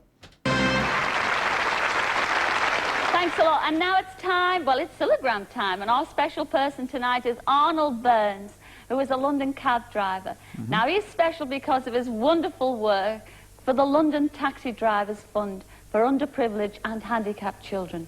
Well, we heard that the unsuspecting Arnold was turning up with 15 other taxis at Cedar's First School in Harrow Weald, and we thought we'd surprise him there. Fuck off, Cilla. This is a special taxi, and we're off to join the other taxis who are getting ready to take a party of children on a day out, a special day out. Now, Arnold's going to be the leader of those taxis today, and he's waiting there, I believe, for a few late... No, listen, that's not nice of me.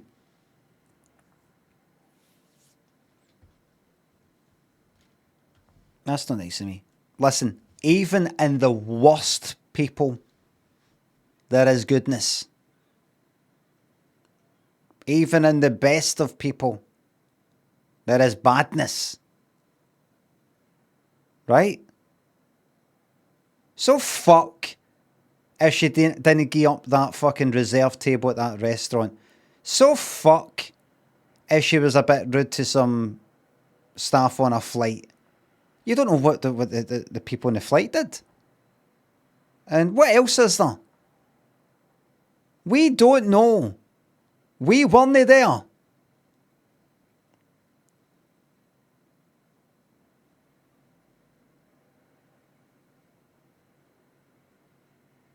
Goodness and psychopaths? Yes. Yes.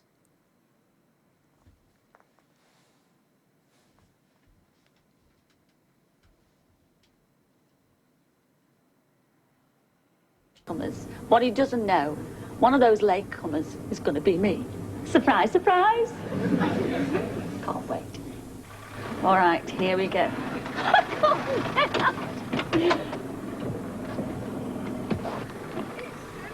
It is indeed. Surprise, surprise. Is that Arnold in there? Arnold's jumped back in the... Surprise, surprise, Arnold. Yes, I'm here today. You'll never guess why. I know you are. Thank goodness for that. Oh. And you're Arnold with the glasses on. That was the only description they gave. 32. Oh, you look wonderful with or without. Arnold. How do you know? Yes, well, I got a lovely letter, you see, from all your committee members and your lovely wife. Is there Sheila over here? Sheila? Yes. And you've been doing all these day trips, not only in the summer, which I thought it was, but all the year round. All the year round, yeah. Apart from trips and things like that, we supply hospitals and homes and private houses with all sorts of medical equipment as well, and anything that children might need to help them in a betterment of their lives and make them a little bit happier. Ah, isn't that lovely? Well, that's why I'm here today, to deliver you a Cillagram, because you're so wonderful. Thank you very much. Big Jake and Lobster, thanks for subs and gift subs. Come on this trip with you today. Well, we'd be very annoyed if you didn't. Seeing you laugh like that is genuinely terrifying. Never do it again, please. I do tend to really laugh when it's something like that. And it really does go up high, like a villain. Grey Lag, thanks to sub. Where are you going? Don't tell me where. Don't tell me where you're going. I want it to be a surprise. All right, then. Let's go on a magical mystery tour. We need to watch all this. Gets a bit boring. What's that, Beatles? I've never heard that song. Is that it? Is that what this fucking song is?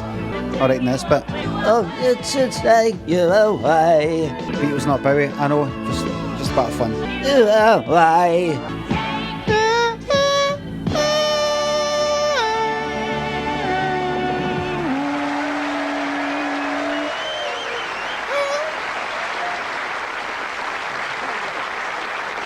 Why did the audience laugh? Because he honked his horn. And they all happened to laugh at exactly the same time, even though you can't even really hear it. In other words, it's fake. What's happened to our Bob Carroll G's and the Hitbox? Who is going to be our star for tonight? Oh dear. The time is 12 minutes past 1. How is Bob going? Where are you, Bob? Tell us the news, for goodness sake. We've got 18 minutes. Well, this is the team, the hit team, beavering away. Cilla in the background. No pausing, no pausing, no pausing.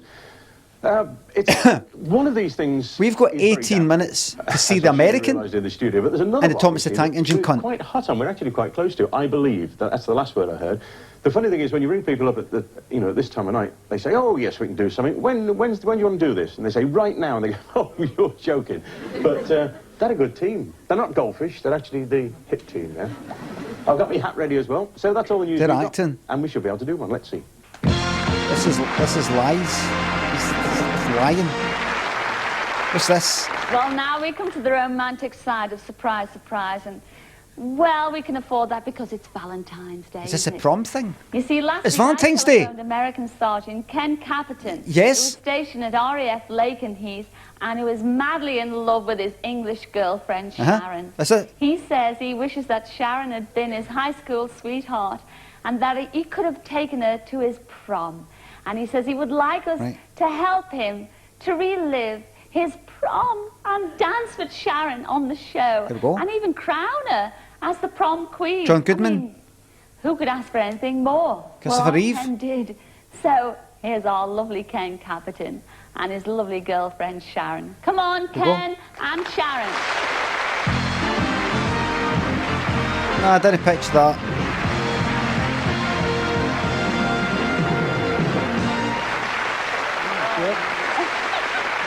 This looks like... Oh, Ken and Sharon, welcome to Surprise, Surprise. That was some phone call we had there, wasn't it, Ken? Yeah, I think it was, wasn't it? Well, he's for real. You're from Dallas, aren't you? Yes, ma'am, I sure am. How would we say hello, Chuck, in Dallas? Que paso? How you doing? Take me home?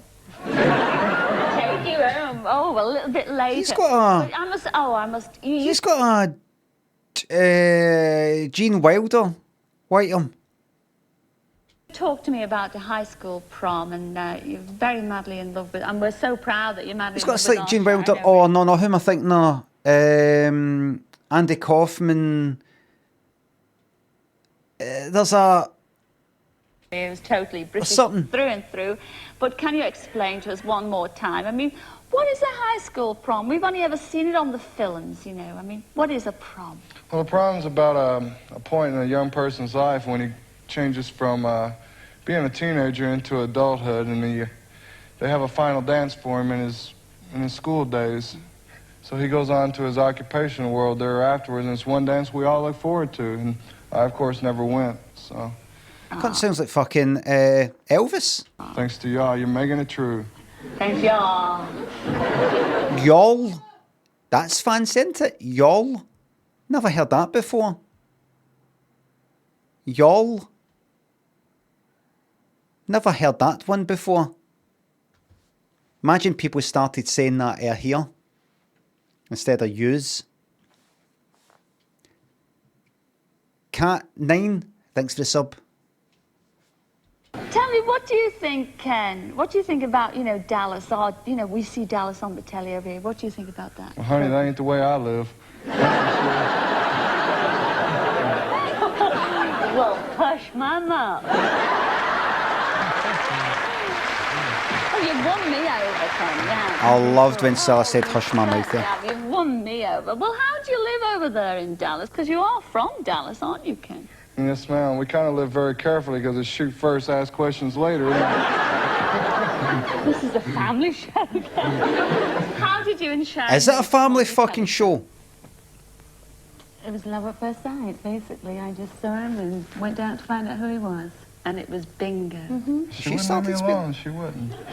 She started speaking like him. And you Dallas men, you like that, don't you? Well, I'll put it this way. I like this one the most. Ah, yes. You know, all the fellas in our audience and everybody watching are going, yeah! But we all love it, don't we, girls? Yes! Yes, we love you. How can you not be like that? It's absolutely wonderful. We're here tonight to make your dream come true, because you've got your own very prom, your very own prom, and we are actually going to crown your Sharon, the queen of it. So if you'd like to go and get ready, I'll set the scene, all right? Well, yeehaw. Yeehaw! Yeehaw! He's not American, he's a liar. I'll see you in a minute, all right? All right, thank you, love. He's a liar. Well, I'm ever so pleased with Ken and Sharon, and I know you'll join with He's me. for in the corner. I'm sure they're all going to be in the mood. You're in the mood, Ken and Sharon? Yes, ma'am. Take it away, Alan.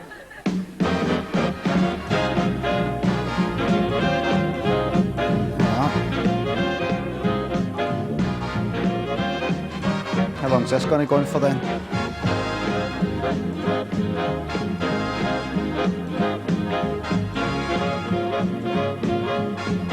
Sunday night, 1988. I was 13. I got to stick on the telly. What's on? This.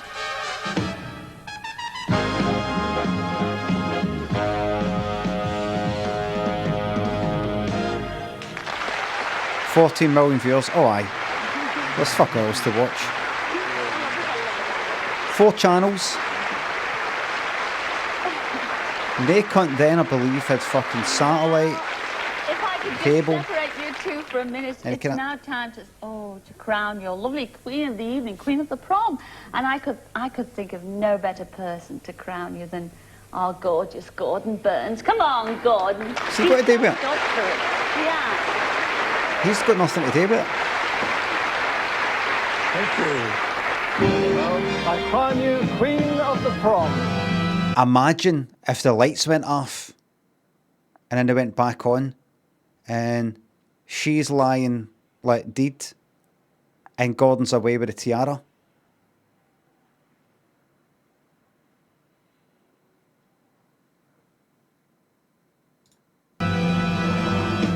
Absolutely marvellous. And there you are. He looks like it, doesn't he? He looks like a kind of sophisticated, thief. Con man. Sharon. Glenjamin thinks a sub.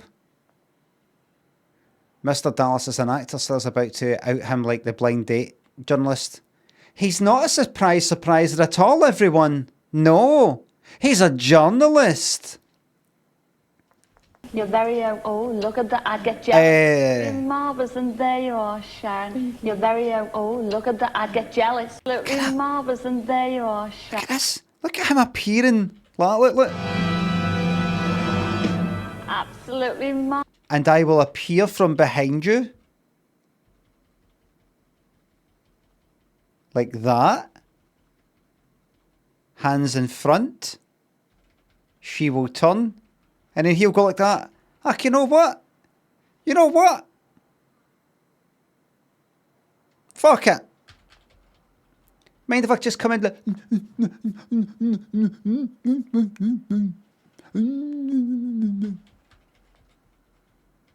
Shit, it was joking, right? Like, it was gentle. Gentle of caresses.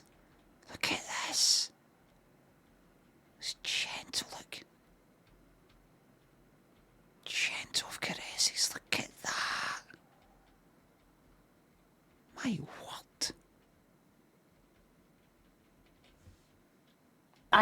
Absolutely marvellous, and there you are, Sharon. You're very own. Oh, look at that. I get jealous. You can hear it. You can purely hear. Like that. It's pure. Gentle. It's like they've done it a million times. They know exactly what, you know, they're used to how much they both lean in usually. And just the gentle thing. They've not banged into each other. It's not like that. Marvellous, and there you are, Sharon. You're very own. Oh, look at that. I get absolutely marvellous, and there. You know, it's like, you know, it's sort of still like that as they leave. There you are, Sharon. You're very own. Oh, look at that. I get jealous. You know, he's still hovering about. You know, after the kiss, he's still there. You know, it's not in out. Absolutely marvellous. Appears. And there you are, Sharon. You're very own. Oh, look at that. Look at that. This here. That. Right, so he does the kiss, and then that look. Still looking. That's a little bit more than just a... I mean, what is that? What even is it? If you think about it. What's going on? I'd get jealous. Hey, she can play that game.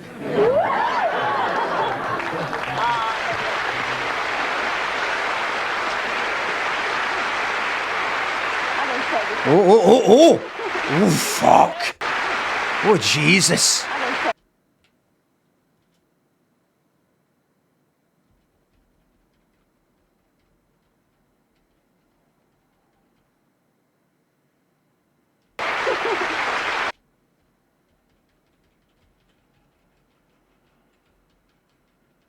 Do you see that? When he looks to Gordon and he thinks that Gordon's looking at him, look at his brow, right? Look at his brow up here, look. Do you see that? When Gordon looks at him, he goes like that. To Gordon, as if, you know, as if to go like that, huh? Two can play that game. Huh? Yeah? Look. Watch this. Like that. And then this, look. See that? Did you see it? Fucking hell.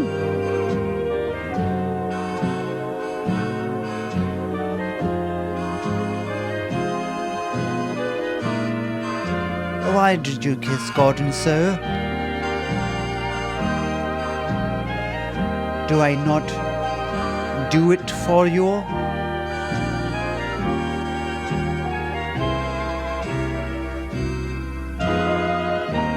Sometimes I worry that I'll wake up one morning and you won't be there.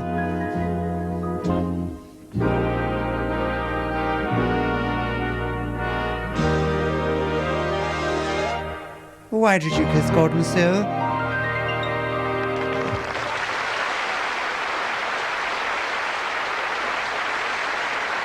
Do you love him?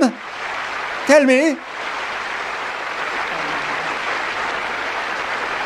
Be honest, all's fair in loving war and all that. That one for the blooper reel. I'm afraid because we're going to take a break there, but please don't go away because we'll see you in a couple of minutes. Oh, it's lovely. I love it. Gordon, Do you love my wife? Just tell me, old boy. I'll be a good sport.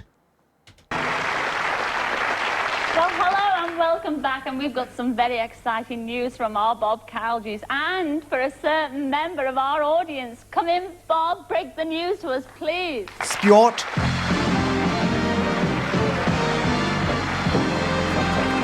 That's fucking... Oh, there's the socks. There's the socks. Funny guy, man. One's blue, one's pink. Yeah, funny guy, man. Funny guy. This whole thing looks like a fucking light that they shine on you at the dentist. Like it's got a kind of purpley sort of way. It's not just a normal white light. It's got a...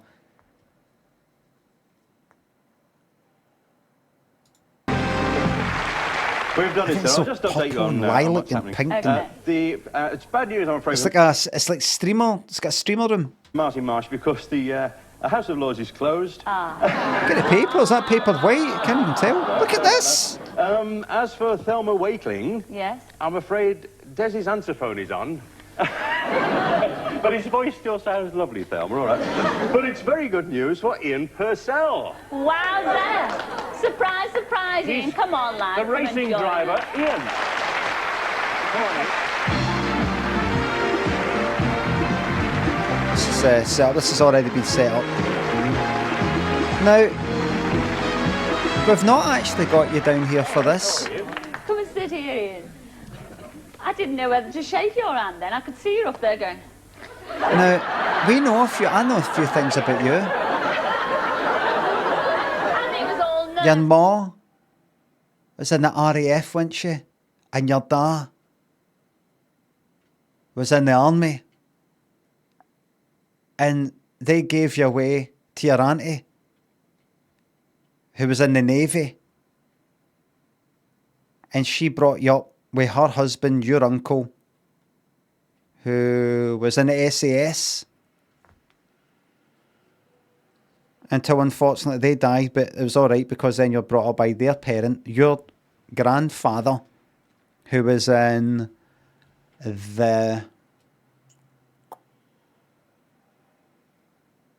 What else is going on? Royal Coast Guard. And his wife, your grandmother, who was in the TA. Wasn't it, Ian? Are you suitably surprised? You like driving, do you? Yeah, I like driving. Yes. Oh, well, Well, another question for you. Do you like Australia? Tell us, I mean, what car is he going to be driving tonight? I mean, what kind? Formula One? Well, no, it's not a Formula One. Oh, is it? Oh, it doesn't matter. But where is it? That's more exciting, isn't it, Ian? Where is he going to be driving? Silverstone? No. Well, come on, where is it going to be? Actually, it's a disused bus station in Clapham.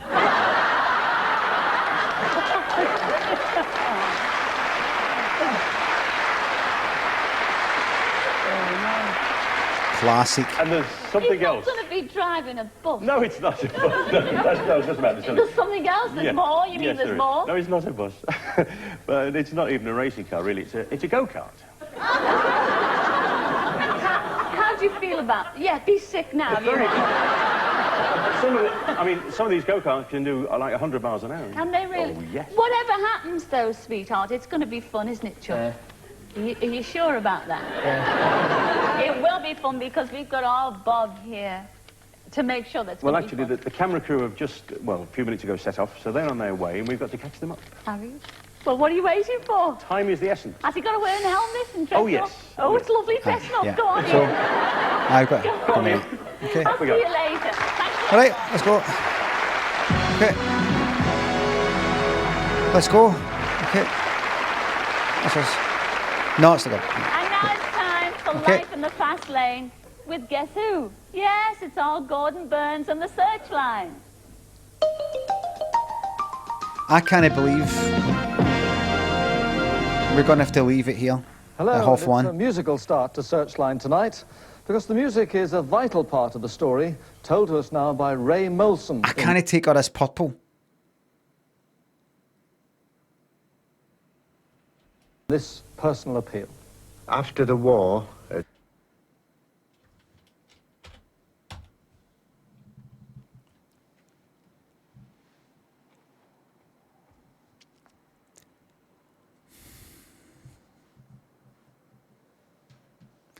Everybody, thank you very much for the subs, the resubs, the bits and the tips. Mods, thank you very much for the modding. And everybody, thanks for watching. We'll pick up there, right there, tomorrow. Right there.